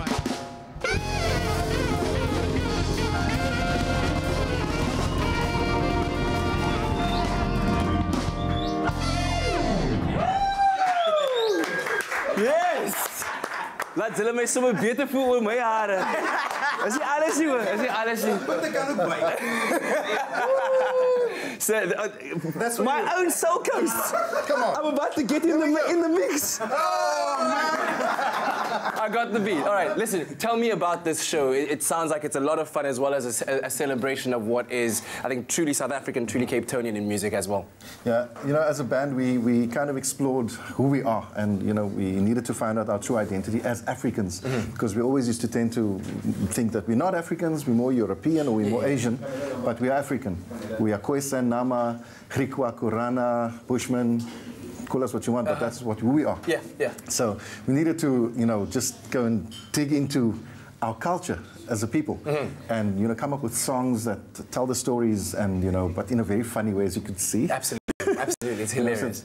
Audiences can laugh and enjoy it, but also realize, you know, the importance of knowing who we are as a people. Absolutely. So it's at the Artscape Theatre, Top Dog SA. Is it the second installment of the Nama Jazz Series? Nama Jazz Series 2. Go and get those tickets. Check it out. Running from the 28th until the 31st of December. So that's like 3 days. 4 days. 4 days. All right. Go and get your tickets now. Treat yourself and the family. It is an experience to be had. Thank you very much for sharing the music with us, guys. Guys, come on. Top Dog SA. Let's do that. En die nasionale nuuskundiges voorspel Suid-Afrika die wêreld se 7de grootste wynprodusent gaan in 2018 weens die versengende droogte die kleinste wynoes in meer as 'n dekade beleef. Suid-Afrika se wyn kom hoofsaaklik uit Wes-Kaapland wat in Mei vanjaar weens die erge droogte tot rampgebied verklaar is. Damvlakke is gevaarlik laag en inwoners en nywerhede het met streng waterbesprekings te maak. Gebaseer op 'n opname is die verwagting dat die wynoes van 2018 heel wat kleiner gaan wees as die opbrengs van meer as 17 miljoen ton in 2017. Die veroordeelde moordenaar Aske Pistorius het by die konstitusionele hof appel aangeteken teen die onlangse vonnis van 13 jaar wat hom opgelê is. Nadere besonderhede oor die gronde vir Pistorius se appel is in die stadium nog nie bekend nie. Na wat verneem word, sal die staat die appel teenstaan indien die konstitusionele hof aan sy versoek voldoen. Op die internasionale front Saudi-Arabië sê 'n ballistiese missiel wat deur Houthi-rebelle in Jemen afgevuur is afgeskiet. Die missiel was op die koninklike paleis in Riyadh gemik. Mohammed Abdul Salam, woordvoerder van die rebelle, het gesê 'n byeenkoms van Saudi-leiers by die paleis was die teiken. Hy het gesê Houthi-aanvalle sal voortgaan het sy die militêre stellings in die hartjie van Saudi-Arabië of militêre basisse op Jemense grondgebiede is. En dan ten slotte, die mediavryheidsorganisasie Verslaggewers Sonder Grense sê minstens 65 mediewerkers in die afgelope jaar iewers in die wêreld vermoor terwyl hulle besig was om te werk. Onder die oorledenes was 50 professionele joernaliste, 7 amateurjoernaliste en 8 ander mediewerkers. Die 5 gevaarlikste lande was Syrië, Mexico, Afghanistan, Irak en die Filippyne. Well, that was a roundup of your Express headline news. Here's Graham with a final look at what's happening in the sport.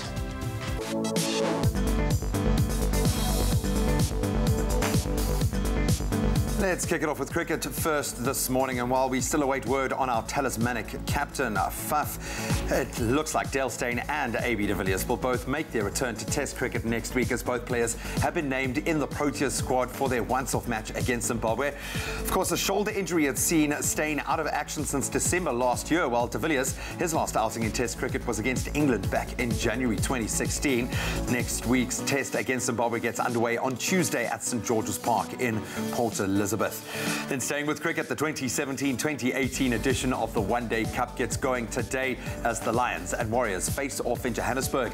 So last season, the Warriors, they fell one short as they were beaten in the final by the Titans, while the Lions, they finished the tournament down in 6th place with only 3 wins from their 10 games played. Today's game gets underway at the Wanderers Stadium at 1:30.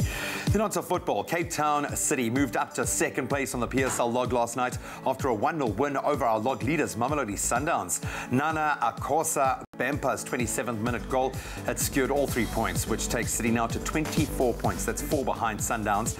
And there is one PSL game to look out for tonight as Bloem Celtic come up against SuperSport United, and that kicks off at 7:30. Then staying with football, but a little further afield, Arsenal booked their place in the semi-finals of the English League Cup last night, thanks to a 1-0 win over West Ham United, making his long-awaited return to the Arsenal starting lineup. Danny Welbeck, he hit back of the net after a scramble in the box to score his first league goal since, or League Cup goal rather, since October back in 2009. In last night's other quarterfinals, Man City, they beat Leicester 4-3 on penalties after a 1-1 draw. And that's where we leave our sport for this Wednesday morning.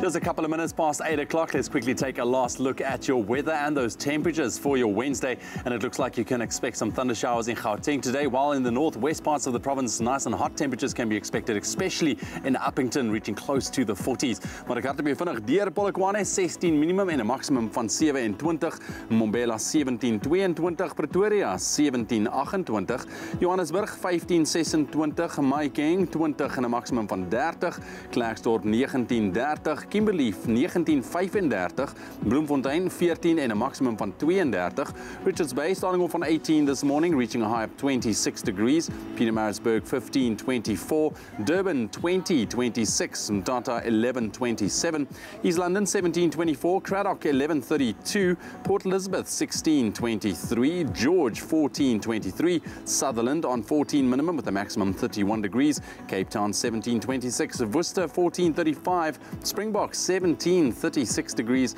and Uppington starting off on 24 and a very, very hot day expected, 39 degrees later on today. That's a wrap of your weather for this Wednesday morning on your Feel Good Breakfast Show.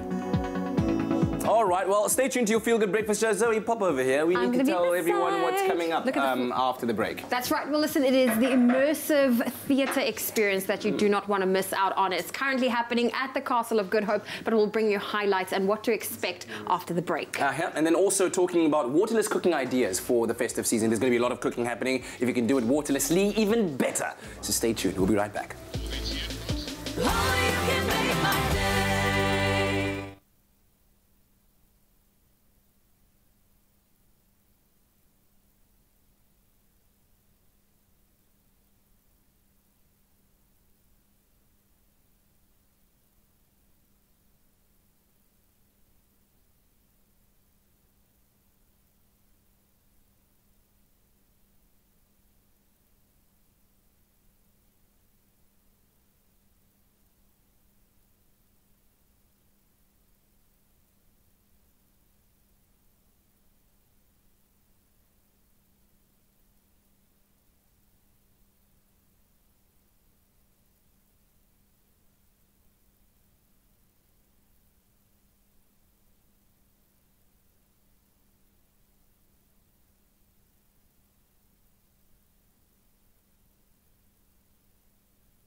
It's my Feel Good Breakfast Show.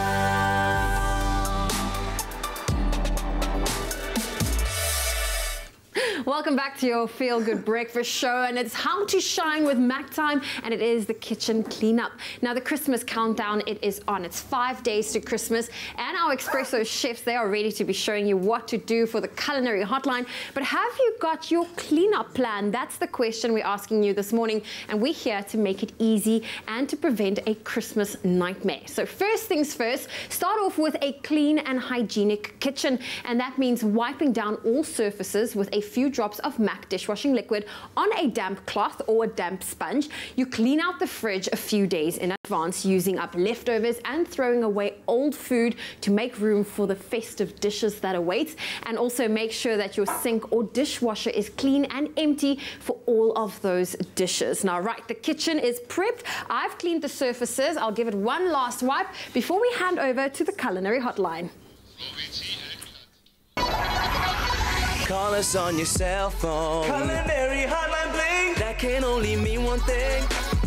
Thank you, Zayn. I can literally lick right off the surface. It's so clean. But anyway, yes, it's a Wednesday, and you know what time it is. It's time for the Culinary Hotline Bling! Sing, sing, sing! And this time around, our foodie panel is standing by to answer all of your burning foodie questions. And if you have any culinary questions to ask, please feel free to give us a call on 021-430-9881. Now, with the festive season in full swing, and South Africa, of course, having a water shortage, we have Uzola Nene and Ash Higa from the Ash restaurant joining us to show us how to make our festive foods and dishes without having to use water, which is great. It's absolutely amazing. So, good morning to both of you and welcome to... Morning. Is it our last Culinary Hotline Bling? Ting, ting, ting. For the year. Yes. Oh, ting, ting. the sadness that just came over me right now, but that's all right. That's all right. All right, so let's really get into it and the kinds of... Let's just talk about general dishes that we can make waterlessly. Yeah. Well, I'm going to hand over to Ash because she's done a huge campaign about waterless cooking. So let's have her tell us. Well, yeah, the whole thing is like when you think of saving water, you normally think of the bathroom or, you know, shorter showers, flushing less, but like no one really thinks about the kitchen.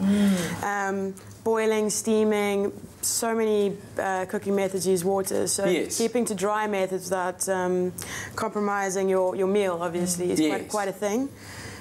So when you're doing a Christmas roast, and you know everyone loves some gravy with their roast, achieving that without any water is extremely hard. Like making stock is a huge thing in the kitchen. Exactly. So what do you do if you not making stock anymore? Or do you still make the stock, you just make it go further? We do, yeah. So we do like a double stock almost. Okay. So you basically, you make a stock and then you make another stock using the stock that you've already made. Does that make sense? It does make sense. Yeah, so you get like a much more To you, it intensive makes sense, stock.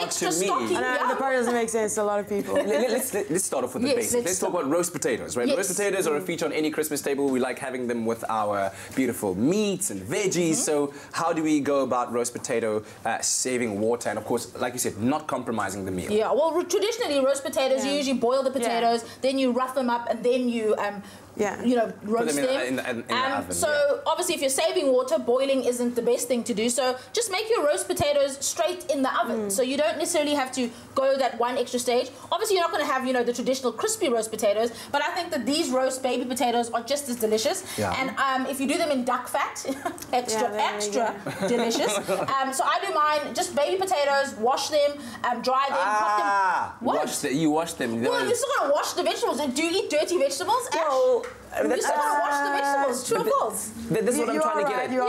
You're just not going to do it under running water. Okay. So put a bowl of water, wash your veggies. The grit usually sinks to the bottom, so you can wash all your veggies in the same water. Okay. Are we okay? I'm just trying to think of it. Then a further use. Could you then maybe use it as washing up? Water. There you go. Or water your garden. Preserve it. Yeah, exactly. Absolutely. There's lots of ways around it. Thank you. Okay, so... All right. So I'm on your side here. Okay, then a bit of rosemary, some duck fat, a few garlic cloves, preheat the oven to 200 degrees. You could use any herbs. You could put sage in there. You could put some thyme in there if you wanted. Into the oven, roast them under your roast would be really delicious, just for extra flavour. And yeah, delicious roast potatoes without using that much water. Okay, all right. Listen, we'll be back again with the Culinary Hotline Bling. Ting, very shortly, because I want to know how do you go from that? Okay, that's beautiful. But what if you like mashed potato and you know now it involves water? What do you got to do? Give us a call on 021-430-9881 with any of your culinary conundrums as we address them here on the Culinary Hotline Bling. Ting. So have you ever watched your favorite movie and wished that you could step into the screen and walk through the scenes with your favorite actors? Well, what if I told you that that experience was available to you right here in South Africa? It's called Immersive Theatre, and it's taking entertainment to a whole nother level.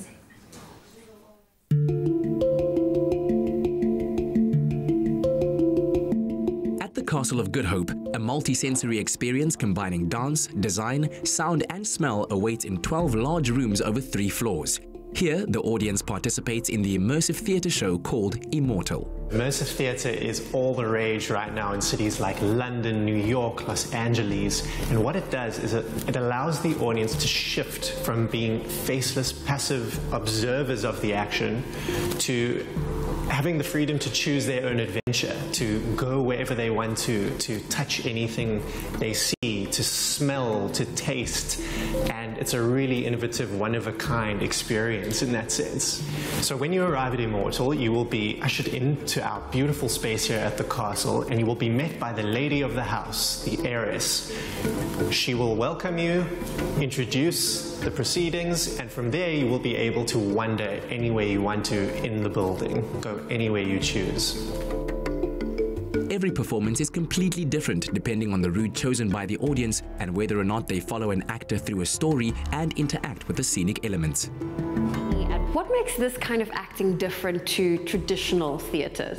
Well, obviously here we don't have the proscenium arch, and obviously there's multiple different types of performance, but what is special here is that the narrative is determined by the audience member. So you as an actor have a very specific storyline that you're following, but determining on how the audience interacts with you when they find you throughout the performance, they'll all have a different experience.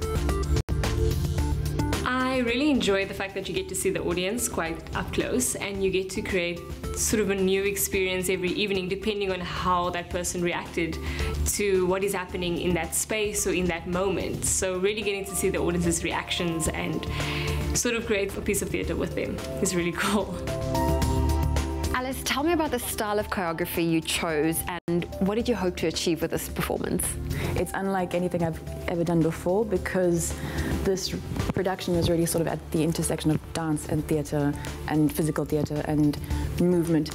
So every character has like a different kind of way of moving that sort of tells their story. So yeah, it's difficult to sort of put it in a box of, you know, what style it is. There are 8 characters portrayed by actors, but scenic designer Nicola Meyer firmly believes the 9th character is the scenic environment uniquely created in each room. I can get lost on this set. This is incredible. Oh, good. Nikki, what was the inspiration for you behind the set design for this production? Very difficult to answer because generally it comes from the narrative, but because it's immersive theatre, there's so many narratives happening in the space at any given time. So in this particular instance, I looked more at each character and the environment that they needed to be in. There's absolutely nothing on the set that holds no meaning. So if you're looking at something on the set, you need to smell it, you need to touch it, you need to turn the page over. If there's a book, the title or the content in it is very specific and has meaning. Given that the Castle of Good Hope is a heritage site, what were some of the challenges you faced? There's always the story of ghosts in the castle, which is quite interesting. So a lot of people were very worried about working late at night. So we had to put on a lot of people during the day because people were nervous. Rightly so. Strange things do happen in the castle, what I'm going to say. We are working in a space that is over 350 years old, but that's also the beauty of the experience. It's so unique in that sense. You know, the audience goes wandering around and you can hear every creaking door as an audience member passes through. If you're walking down a narrow stairwell, an actor might rush past you, and that intimacy can only be truly achieved in a space like this. You too can be part of this out-of-the-box performance art by enjoying Immortal at the Castle of Good Hope in Cape Town, running until the 14th of January 2018.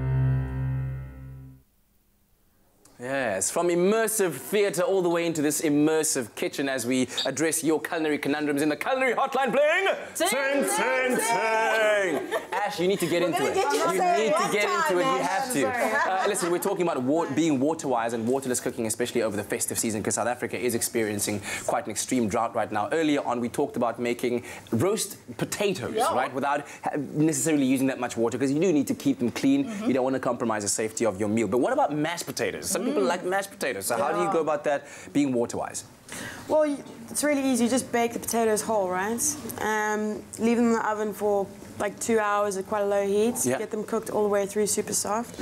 Cut them in half, scoop out the middle, and then basically you're left with the skins, which you can turn into another dish if you want to. Roast them, Grate some cheese on top, sour cream. You've got your like starter dish before your, you know, your mains with your mash. Okay. And then yeah, you just add your butter, your milk, whip it together, and you're done. Yeah. And you have to make sure that you do it while the potatoes are hot. Otherwise, it's going to be an impossibility. Okay, right. We've got Robin on the line calling us here from the Mother City. Good morning, Robin. Morning. Good morning. How are you?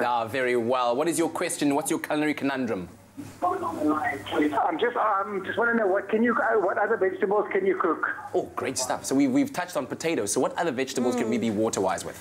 Root veggies are the easiest, actually. You know, your carrots, onions, potatoes, anything that grows under the ground lends itself really well to like a dry method. Being roasted for a long time in the oven, or popped in the coals and the braai, something like that. Yeah. It's your leafy green veggies that are a bit trickier. Yeah, but Brussels, which people love to eat at this time of the year, beautiful. roasted Brussels sprouts, Get some bacon delicious. in there. It's actually a really good way to get people who don't like Brussels sprouts to eat Brussels sprouts. Yeah, that is When you true. boil them, sometimes they're like chalky in the middle, and it's like But when you roast them, they actually become sweeter and like really delicious. So it's a good way to cook your Brussels sprouts. Broccoli, how about that? Broccoli can steam very well. You can roast broccoli, you can roast cauliflower. Basically, you can roast most pretty pretty much much any vegetable, and it intensifies the flavor. So it's not like you're not selling out the vegetable if you're not boiling it, for example, and roasting it. You're actually doing it a favor because it intensifies the flavor. Yeah, exactly. I'd pick roasting over boiling pretty much any day of the week. Okay, so I think we've really touched on all kinds of potatoes. Robin, thank you very much for that call. And you also can call us on 021 4309 881. Let's talk about carrots, glazed carrots. Yes. We love glazed carrots, you know, as part of our vegetable outlay on the table. Yes. So how do we go about making those? And you said, yes, root vegetables obviously have a lot of moisture in them, so it's easier to prepare them more water-wisely. But what ideas do you have, Ash? So my glazed carrots, I do them in a pan, actually, so I don't even do them in the oven. So I just grab some carrots. You could use baby carrots if you wanted, or you could use, you know, regular carrots just chopped up, into a pan with some sage. I love sage and carrots. I think that the earthiness of the sage really complements the carrots. And then a bit of butter, a bit of mustard. I use 2 different kinds of mustard. Actually, no, I don't. I lie. That's for the potatoes. No, I don't. Okay, sage, butter, cinnamon or nutmeg, and some honey. And then instead of water, I use orange juice. How about that? I know. So pop that all in a pan and then cook the carrots and then leave it to reduce, and then they'll glaze themselves because the sweetness in the juice and the sweetness in the honey will make like a caramel around the carrots. That's how I do mine. Your turn. Pretty similar. Pretty much covered the I entire put my carrots in a pan, and instead of orange juice, I use carrot juice. So it's like super carroty, honey, and then instead of nutmeg, I use caraway. Oh, delish. Star anise and bay leaf, because like that, you know, that kind of aniseedy taste that carrots sometimes have. Okay. It's brought out massively with the star anise and the cardamom. Awesome. I mean, caraway. That's pretty cool. Listen, we're going to come back very shortly with more of the Culinary Hotline bling. It's sing, and find out what is in that pot that Ash is cooking. What is it? Smells amazing. It's bones, man. Bones, the meat of the men. The meat. Together, we can avoid day zero. Visit capetown.co.za/thinkwater for everything you need to know about the drought crisis. So, it really does smell Zoe's amazing. just a firecracker in the kitchen, man. Oh, we love you, Zoe. And this is the last Culinary Hotline for the year, guys. So get those questions in. We'd love to hear from you. And can we please recognize Ash's tat game just for a second? Boom! It's on fleek. On fleek. It's love on it. fleek. Listen, yes, and also we've been making the most amazing kind of festive drinks over the past couple of days. Crazy. And another one is heading your way. It's a Christmas pie milkshake. It's going to be amazing. Stick around for that. Madness. You can make my day.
It's my feel-good breakfast show. Call us on your cell phone. Culinary hotline bling. That can only mean one thing, and you know what it is. Culinary hotline bling time. Ting, ting, ting time. Give us a call on 0214309881. Romila from Durban, actually, you're gonna get into it. Yeah, Romila from Durban is about to give us her tip on making mashed potato. Good morning, Romila. Good morning. Morning. Great to have you on the line. So what's your tip about making mashed potato water wisely? Okay, what I do is I chop up my potatoes into small pieces, and I put it into a bag. Maybe like 2 tablespoons of water into it. Yeah. Into the microwave for about 5 minutes, depending on the quantity of potatoes you have. Yes. You take it out, let it stand for a little while. I take a rolling pin and I just mash it up. That's gua. And in the it's kitchen. quick, and you're really saving water. That is amazing, Romila. Thank you so much. Because all you need is just a little bit of moisture within that bag to steam it. You don't need all. I think we should just start making mashed potato that way standard. Yeah. How It about actually that? reminds me of a few years ago when Peter Tempelhoff was cooking in the dishwasher. So he was running the dishwasher and had things in Ziploc bags to actually make use of the water. So I guess that's water saving too. What do you mean, like? I don't know about that one. No. Because like, you're not washing your clothes while. I mean, it's a great idea. Not your probably gonna do clothes, it. the dishwasher, the dishes. Oh, yeah, but you put the still, things in it's bags, so there's no cross-contamination, but you're using the water and the steam to cook stuff. Economical sous vide machine. There we go. Exactly. Exactly. Luckily, I don't have a dishwasher. I do them manually, you know, because I get in there. I get in there with my hand, and you know. Anyway, let's talk about what is in your delicious pot there, Ashley. It smells amazing. It's been smelling amazing all over the kitchen. I got some lamb bones on the go. Yeah. So this is still water-wise cooking we're talking about? Yeah, 100%. No water. No, not a drop. So this is your Christmas roast in one pot. One pot roast. No water involved at all, except for obviously washing this pot at some point. Unless you want to keep the flavors in there, you know. Just exactly. Let them muñel. Well, the whole thing with the roast is, you know, with your roast potatoes and your glazed carrots and the lamb itself, those roasting juices are the most important part. So just to boost that, because the carrot juice we're using for the waterless gravy is so sweet, we've added more bones. So the lamb's already roasted. The bones are in, they've been browning. I've added some white wine, and the last touch is just some carrot juice. Alrighty. So instead of water, we're using carrot juice. So it's not going to be, you know, very brown like a traditional gravy. Yes. 1 chopped onion. And so then, just to be clear, this is after you've roasted the lamb. This is you making the gravy now. Exactly. So, So you everything's chopped out it of up. here. You chopped up where the bones from? I'm trying to just follow the recipe here. So the bones were just trimmed from another part of the lamb. Okay, We're talking about nose to tail cooking, guys. Yes, okay. So you got lots of bones lying around. Right. So Yeah. like 80% of the things is bones anyway. Right. So I've chosen the neck as the roast. Super fatty.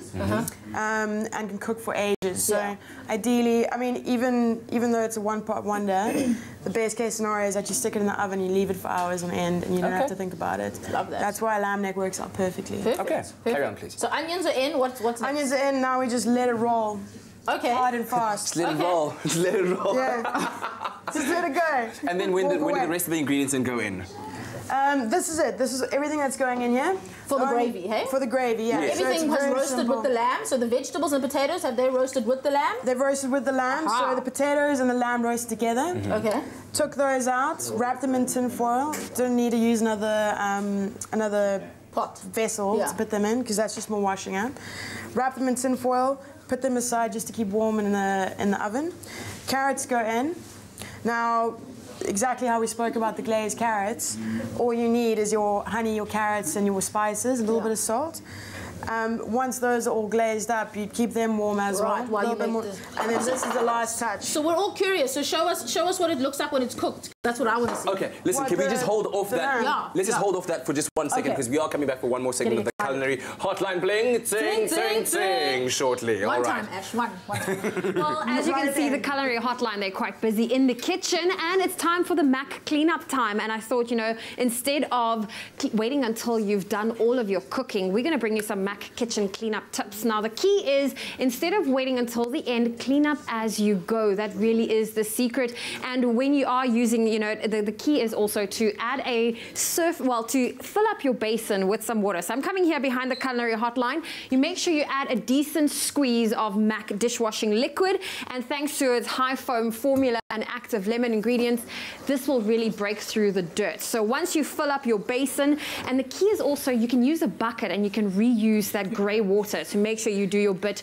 to avoid day zero. And what's great is while the Culinary Hotline team will be in the kitchen doing their waterless cooking, they can add all of their dirty dishes into this basin and clean up as they go. So I'm going to leave the team. And you can wash them. So I'm going to leave the team to make use of the water I've just put in this basin so they can clean up as they go. Thanks very much. Thanks very much, Zoe. All right, Ash, get back in here because we are both just staring in wonderment. So you showed us how to make that double gravy with the neck of the lamb. So amazing.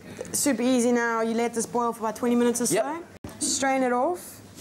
And then what you land up with is this kind of like, I mean, it's not traditional at all, but it's super lammy. Delicious. Just super lammy gravy. It's a little bit fatty. It's thickened up. And it's orange because of that carrot juice. Exactly. I'm not a big fan of adding any thickness to gravies. Yeah? Just keep them as they are, natural. Old school, yeah, exactly. Okay, so can we see the complete dish? Because we've been smelling it, and now we want to see what this roast looks like. What you've landed up with. I'll remove this out of the way. And you're not restricted to adding. Place it right there in the front so we can see it. You're not really restricted to adding two vegetables. You know, you can have, like you said, your Brussels sprouts, and it's just a process of doing one after the other in the same pot. Yeah. It's just timing will be really important there, hey? Yeah, basically, the way I do it, like my rule of thumb is you take the thing that cooks the longest, you do that first. Yeah. And then you basically just scale your way back up. Perfect. Okay. So if you're doing 6 things... Just, what do you do with the gravy? Is that going to be fall off the bone because you cooked it for so long Exactly. So, like, literally... It's not quite falling off the bone. So. Get in there. So you got your crispy fat and then... Have you guys ever had lamb neck? Yes. No. Have you not? I don't know. I just feel like it's so new to me right now. That looks delicious. Well, that's a one-pot roast that I would try for Christmas. Yeah, the last thing you want to add is just a bit of thyme to the gravy. And then, like, I much prefer to just eat family style. You serve it like that. Everyone kind of tears pieces off. Yeah. They've got the gravy. They're just throwing everything on the plate and sauce on top of it. Listen, do you share some of these recipes of yours on your social media? I know at Ash Higgs, right? That's where you are on social media. Grandmaster Ash. What? Grandmaster Ash. That is the dopest chef name I've ever heard. It's my DJ name. Wait, is that on Instagram or That's Twitter? on Instagram, yeah. At Grandmaster Ash. I am certainly following there. And if people do want this recipe, we've put it on our website. Yeah, you have, yeah. Thank you, But Ash. if anyone does, I always say to everyone that I come across that eats the restaurant, that everyone a recipe, I'm more than happy to share it. Excellent stuff. I like that. You're a sharing chef. I'm a like sharer. Me. Nice. Yeah. Listen, any last tips to just, you know, make the festive season just more delicious from either of you? Yeah, I think preparation is key. Yeah, completely. So don't try and cook something that you've never cooked before for the first time. If you're entertaining people, it's always where people go wrong, and that's where you get flustered. So do something that you know you're comfortable with, and actually, it's not even about the food, it's about who you're with while you eat the meal. That's where the memories are made. Completely agree with you, yeah. It's all about preparation. If you plan it right, you never actually have to stress at all, yeah. Leave yourself lots of time and saves all the water. Thank you so much. That's been it for the 2017 edition of the Culinary Hotline. Bling! Ding, ding, ding! Yes, you did it! I did it.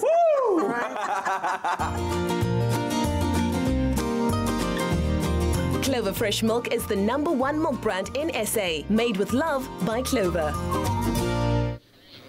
Now, in between the Culinary Hotline, I made sure I gave you the Mac kitchen cleanup tips to make sure that your festive day goes smoothly. Now, the best part is, on the day, you don't have to clean everything up right away. You can put away the leftover food. You can set the dirty dishes to soak in a sink filled with some Mac and warm water. And what's great is that Mac's high foam formula with active lemon will cut through grease and fast food.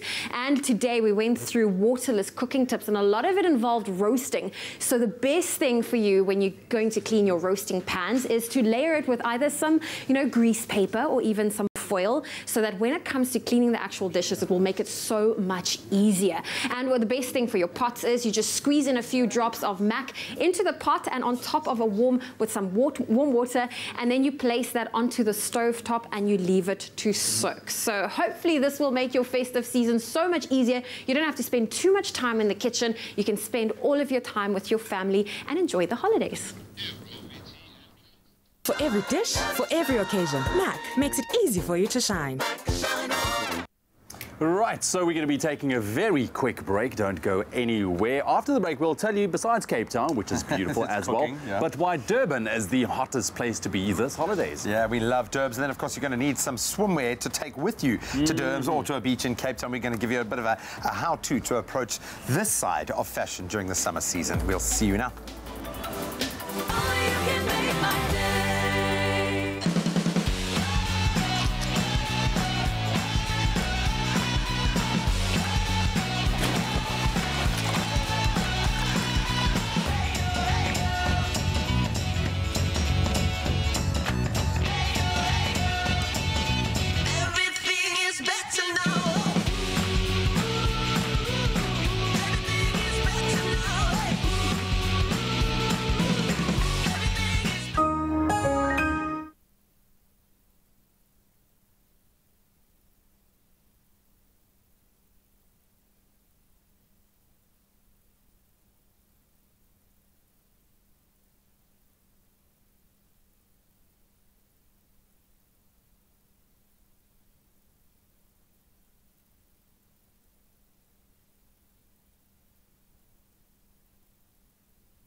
It's my feel-good breakfast show. Welcome back to your Feel Good Breakfast Show, and I think it's safe to say that the festive season is here. And with unique entertainment showcasing a cosmopolitan lifestyle and the warm, welcoming nature of the people of eThekwini, Durban is definitely the place to be this summer. The city is bustling with sunshine, smiles, and incredible experiences, so why not discover Durban?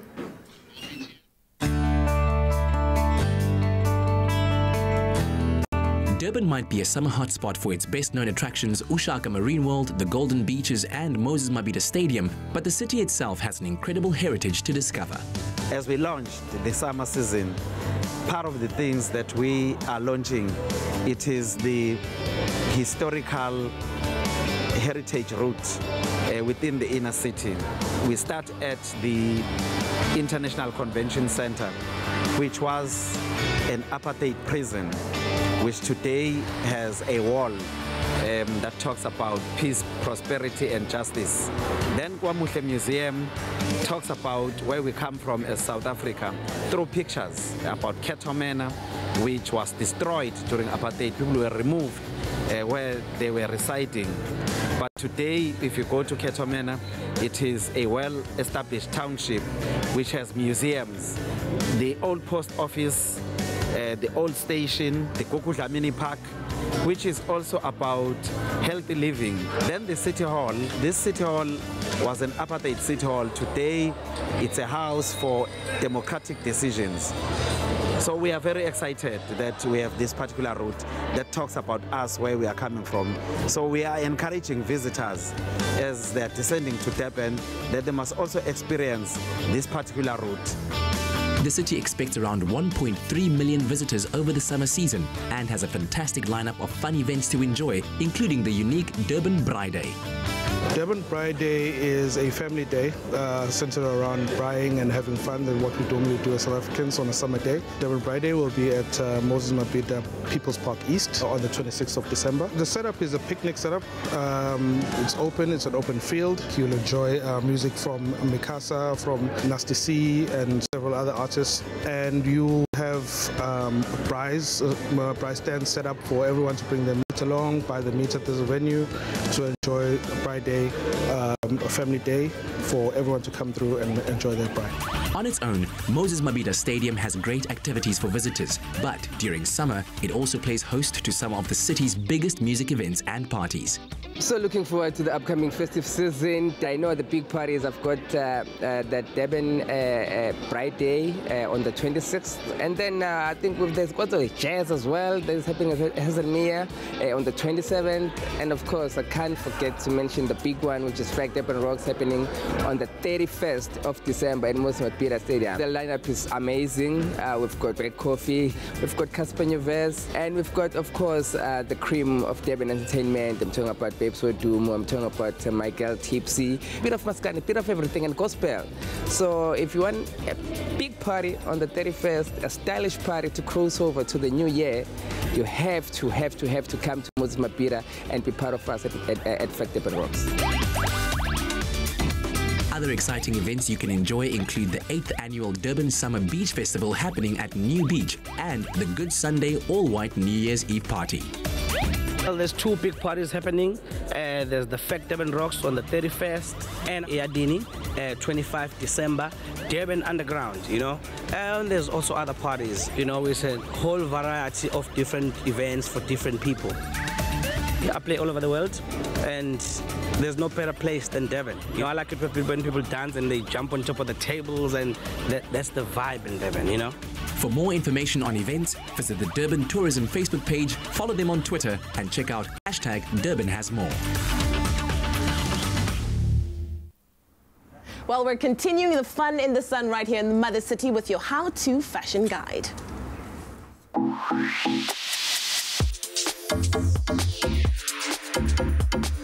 Well, with the temperatures outside rising rapidly, it has become apparent that we need to get outside and cool down. So everybody, let's cue the sun, the fun, and of course, the incredible beach life. But with that comes the need to look good and of course to shine the spotlight on us when it comes to our swimwear. So to make sure that we do that in style in today's how-to fashion guide, we've invited some of the experts in the industry, Josh Meltz and Adam Duxbury from the amazing brand called Granadella. Gentlemen, how are you? Good to see you. Lee, thanks for having us. Thank you. It is such an amazing, you know, summer that we are ready for, and of course beach life is coming. Absolutely. But we have to talk about swimwear because you have to get it right. Adam, how does one go about choosing the right swimwear, making sure you feel comfortable but that you still look pretty glamorous on the beach too?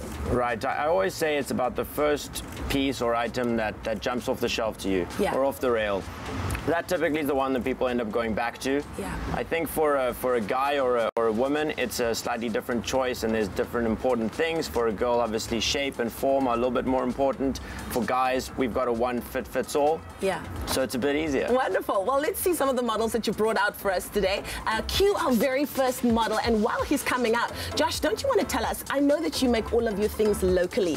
Why is local so important to the Granadella brand? Look, I think it's about maintaining integrity. Yeah. And I think we're really excited to be contributing towards local manufacturing. There's a huge trend in South Africa to bring production back. We've got our factories here in Cape Town. We produce all of our products here, and I suppose, you know, it's about maintaining that real homegrown feel. Wonderful stuff. Now, so I see our models over here. He's wearing the one size fits all, but we all know that we're all not the same size. That's true. We actually have, it's one size fits all, but we've actually got two different lengths. Okay. We make what we call the original, which is what the model's wearing now, which is kind of like your mid-thigh length short. We also make a longer short, which is more for a conservative guy who wants to cover up his knees. Yeah, very nice. And then, of course, we've got the ladies in here as well. What are some of your top tips to making sure that you look good this time of the year, and the right cuts when it comes to men and women? Look, I think we could talk about cuts and we can talk about what looks good, but the main thing is about what feels good. Yeah, right. absolutely. And I suppose it's about feeling confident. We're all about positive body images and making sure that whoever buys our products feel really good walking around in them. Absolutely. Yeah. Well, there we go. She, of course, looks very, very stunning. Shall we take a look at our third model? I'm loving this red popping on his skin over there.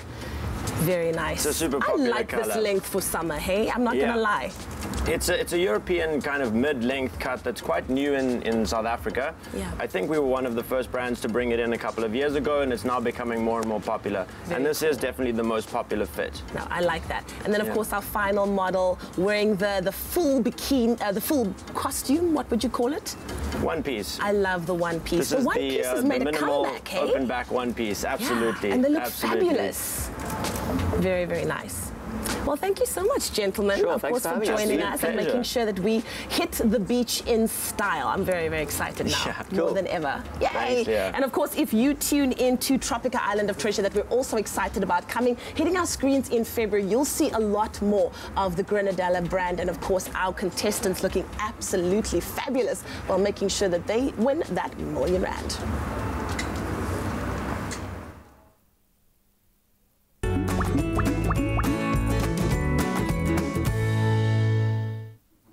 So this morning's creamy Christmas pie milkshake with Clover fresh full cream milk is the ultimate festive shake and an indulgent drink that's perfect for any occasion. It's the flavor of tasty fruit mince pies, which we love, blended up to make a super creamy, rich Christmas tasting beverage that will have Santa's sleigh returning for more this Christmas Eve. And what I'm loving about this, it looks idiot proof because there are so few ingredients. And it what's looks nice amazing. is I think this is great to enjoy on Christmas Eve. Yeah, man. You know, while you're sitting around singing those Christmas carols and the festive lights are on, the Christmas trees all sparkly. And we always buy Enjoy too that. many Christmas pies. Everyone has too many Christmas pies. You don't want any going to waste. That's okay? it, that's so it. Use them up on this Christmas is Eve. super easy. So let's All right. start with the actual milkshake, all right? Okay, good. So we've got some fruit mints, obviously. mints, lovely. Yeah, that's going to go in there. And I love fruit mints. I know people, you know, are either side of the fence with fruit mince pies. This but is true. I understand that you thought they were actually mince. That's true. So I'm still getting used to them, you see now. So some good old vanilla ice cream. Nice. All nice, right. rich and creamy as well. That's it. Is that So good? That's going to go in there. And then we have our Clover fresh full cream milk as well. Fresh milk is great. Clover fresh full cream milk is the best. That's it. So we want, how thick do you want your milkshake? Quite thick, man. Quite 'cause thick, This is like a so let's- desserty milkshake. Let's I keep think, it there. Wait. Oh, okay. Just make sure there's enough for both of us. So blend that up. Cool. I'm going to give that a blast over here. Dun, dun, dun. Oh, look at that. Yes, we like that. Hang on a sec, I'm just going to give it a bit of a shake there. Guys off the... That's all good, man. That's all good. Yummy! Sorry. That's enough, eh? What we've done, obviously, you can't just serve it normally. You have to kind of pretty up your glasses, what you're serving. So what we've melted down some white chocolate, dipped the rim of the glasses in there, and into some cookies that's been crunched up as well. Clever. So you have a nice little crunch with it as well. This is like a deconstructed Christmas pie, look reconstructed. at that. Hey? Look at that, man. Look See, now at that's that. the consistency you want in a milkshake. You want it to have a bit of backbone. Well done on your measuring. And you didn't even have to use our display glasses as your Not measuring at cup. all. But there you have it, a Christmas pie milkshake suitable for the whole family, and it looks just festive. Absolutely amazing. So if you'd like this ingredients list, as simple as it is, you've got to SMS the keyword Clover to 33728 and we'll send you a link. You click on the link and the recipe is yours. Easy as that. Right, well, if you've missed any of those very simple steps, here, look at them once again. Here, look at The only thing better than a festive fruit mince pie is capturing those flavors in a delicious mince pie milkshake. For this milkshake, you'll need 4 cups of Clover fresh full cream milk, 4 tablespoons of fruit mince, 4 scoops of vanilla ice cream, 4 shortbread biscuits, and 50 grams of melted white chocolate. First, crush the shortbread biscuits. Then rim the glass in melted white chocolate. And dip the glasses into the crushed shortbread.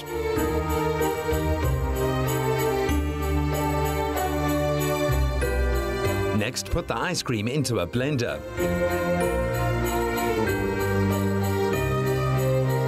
Add the fruit mince. Add the Clover fresh full cream milk. Blend until smooth. Pour into the prepared glasses and serve immediately. Treat Treat your loved ones to a milkshake with a creamy, festive flavor and say cheers to the most wonderful time of the year. Made with love by Clover. There you have it. The keyword is Clover. SMS that to 33728. And I promise once you sit down on this guy, you will hear those jingle bells. Right, should we risk it? I know Gunther, our amazing photographer, needs to take a photo, but I need to taste it almost. You know what? You can have one. You can have one. Okay, so I'll do this one because that one you prettied up, as you said, so nicely. Yes, I go have for a it. taste. Yes, you can enjoy that. I can tell already. Can you hear them? Can you hear those bells? It's spicy, it's fruity, it's creamy, it's beautiful. That's amazing, dude. That's all amazing. right. Cheers. Awesome stuff. Merry Cheers. Christmas. That's the keyword. Clover to 33728. It's on our website as well, expressoshow.com.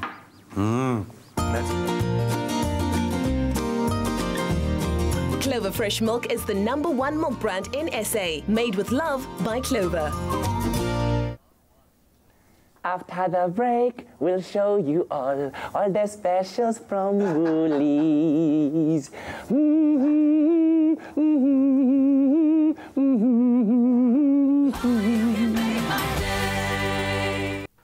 Bank anytime, anywhere with the new Nedbank Money app.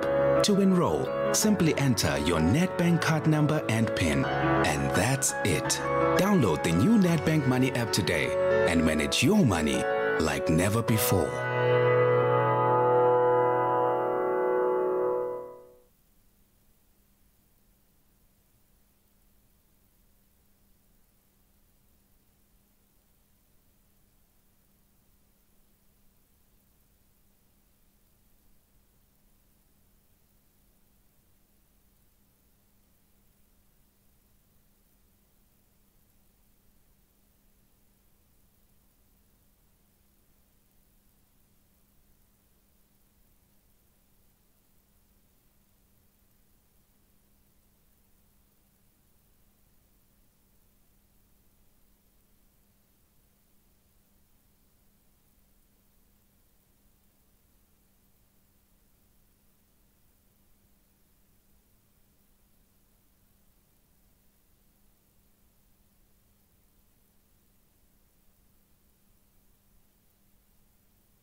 It's my feel-good breakfast show.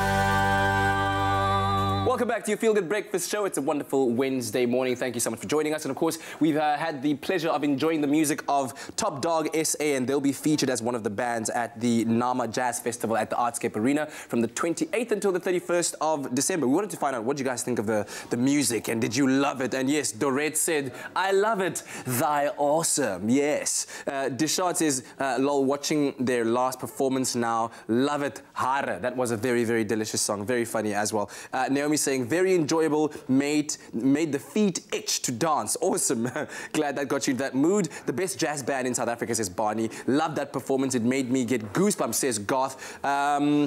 Then let's go with Shun, who says, oh my gosh, they had me dancing with a great band. So if you want to go check them out and experience that, and as I said, the true heritage of Nama jazz and all the different kinds of jazz they were describing, go check them out at the Artscape Theatre from the 28th until the 31st of December. Right now, let's give you some inspiration for gifting ideas.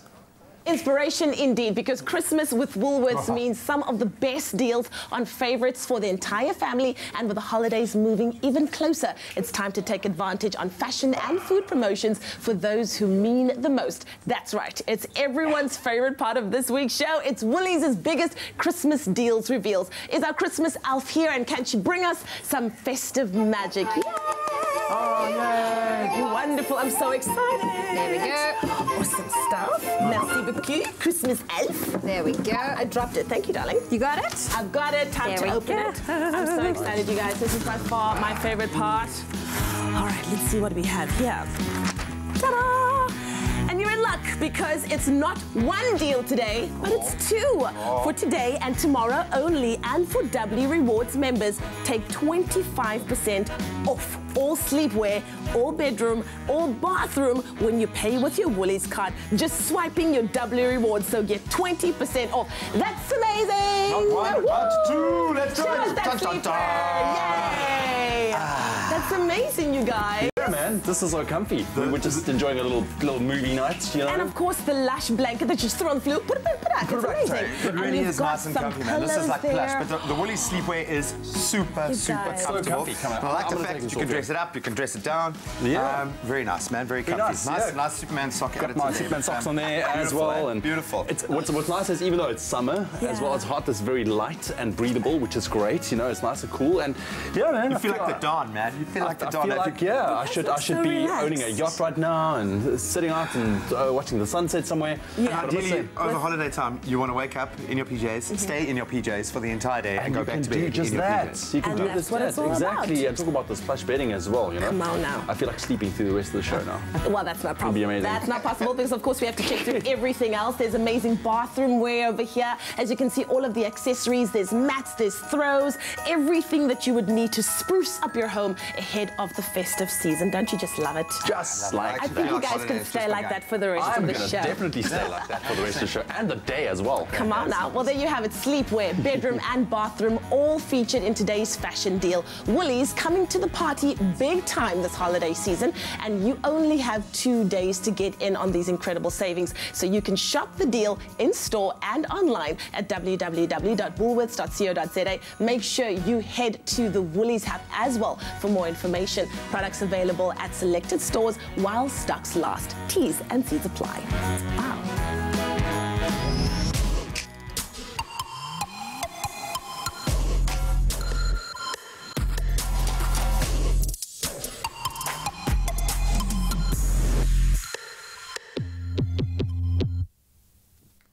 I feel like they're I won't lie. I feel like they're So is this how we come to work these days? This is how we end work. Why do I feel like this is the set of like sitcom somewhere? This feels so Game of Thrones. It's nice though, eh? It is, I like man. it. Very smooth and Carl Drake. Reminds me of Boney M. You know what? Like it should start playing in the background any minute now. I've been hearing it. Yeah. I think we should shoot a video like that and then like put it on Instagram. You can't not do it. You know, it's Boney M, man. Okay. Yeah, we should do it. I'd love to know what Boney M's royalties have been over Christmas. Only Christmas. Okay, so guys, if your entertainment knowledge, because we haven't played our emoji game yet, and we need to, so if your entertainment knowledge is on point, then this game is for you. It's our emoji charades game, and we really test your skills. Now, is this a movie? Is it a TV show? Is it a song? How many words are in the title? Let's have a go. Okay, so we know that it's a movie. Guessing? There's 2 words in the title. There's a house. There is a scared I think this is the most obvious one. Okay, can I just give you some clues? That face is the giveaway. For those who don't know. Come on, man. Okay, so this is an American comedy film released in 1990. Macaulay Culkin played the lead role at the age of 10 and was nominated for a Golden Globe Award, and it was also the highest grossing live action comedy film until 2011 when it was overtaken by The Hangover Part 2. I know it's so difficult, but do you know the answer shall we say it to together? Our emoji It's game? your favorite It's the easiest one of the year. Are we going to let everyone at home guess it on social media? Or Yes, say it? please go to our social media and use that official hashtag Expresso Show and try to figure out what our emoji charades game answer is. I was going to just say it. Should we sneeze it? We should sneeze it. But this is one of those movies that you have to watch every single Christmas. You don't have a choice because it plays on like every channel over Christmas. It's ever present. This is true. I don't know. I'm more like an Arthur's Christmas kind of person. Hey, okay. Arthur's Christmas. What's that crazy one with Arnold Schwarzenegger where he loses his mind looking for the toy? No. It's the animation. I'll be back with a toy. No, what? Come on, man. You know what I'm talking about. I don't know. Anyway, can we talk about what's happening tomorrow? Yes. Well, listen, tomorrow we're going to do fitness with Steffi and Clint Brink. They join us in studio. And then, of course, very exciting, you'll get to see the interview I got to do with Rebel Wilson from Pitch Perfect 3. That's coming out tomorrow. That's Amy Winehouse. Well, I'm still disappointed in JP Sebastian's popcorn rating. And you weren't here yesterday, 5.5. I give it 11. 7 out of 10. I'm not surprised. JP was probably knows having a nothing bad about day. acapella and aka awesomeness, so don't worry. Forgive him. Forgive him. Aka boring. And also, Amy Campbell is coming tomorrow. We're going to be doing a little Christmas duet. Her and I, you know, just kind of set the mood, set the scene. Some Boney M. Little drummer boy. Possibly, who knows? Maybe something even more modern than that. And then also some quick ideas for Christmas cake if you haven't yet gotten yours. If you're not on it now, buddy, you better get on it, man. What a lovely show, guys. Thank you so much for joining us. We love you. Cheers, guys. Bye.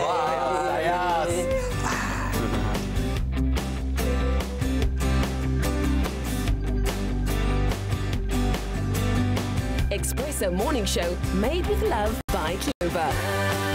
Another feel-good production.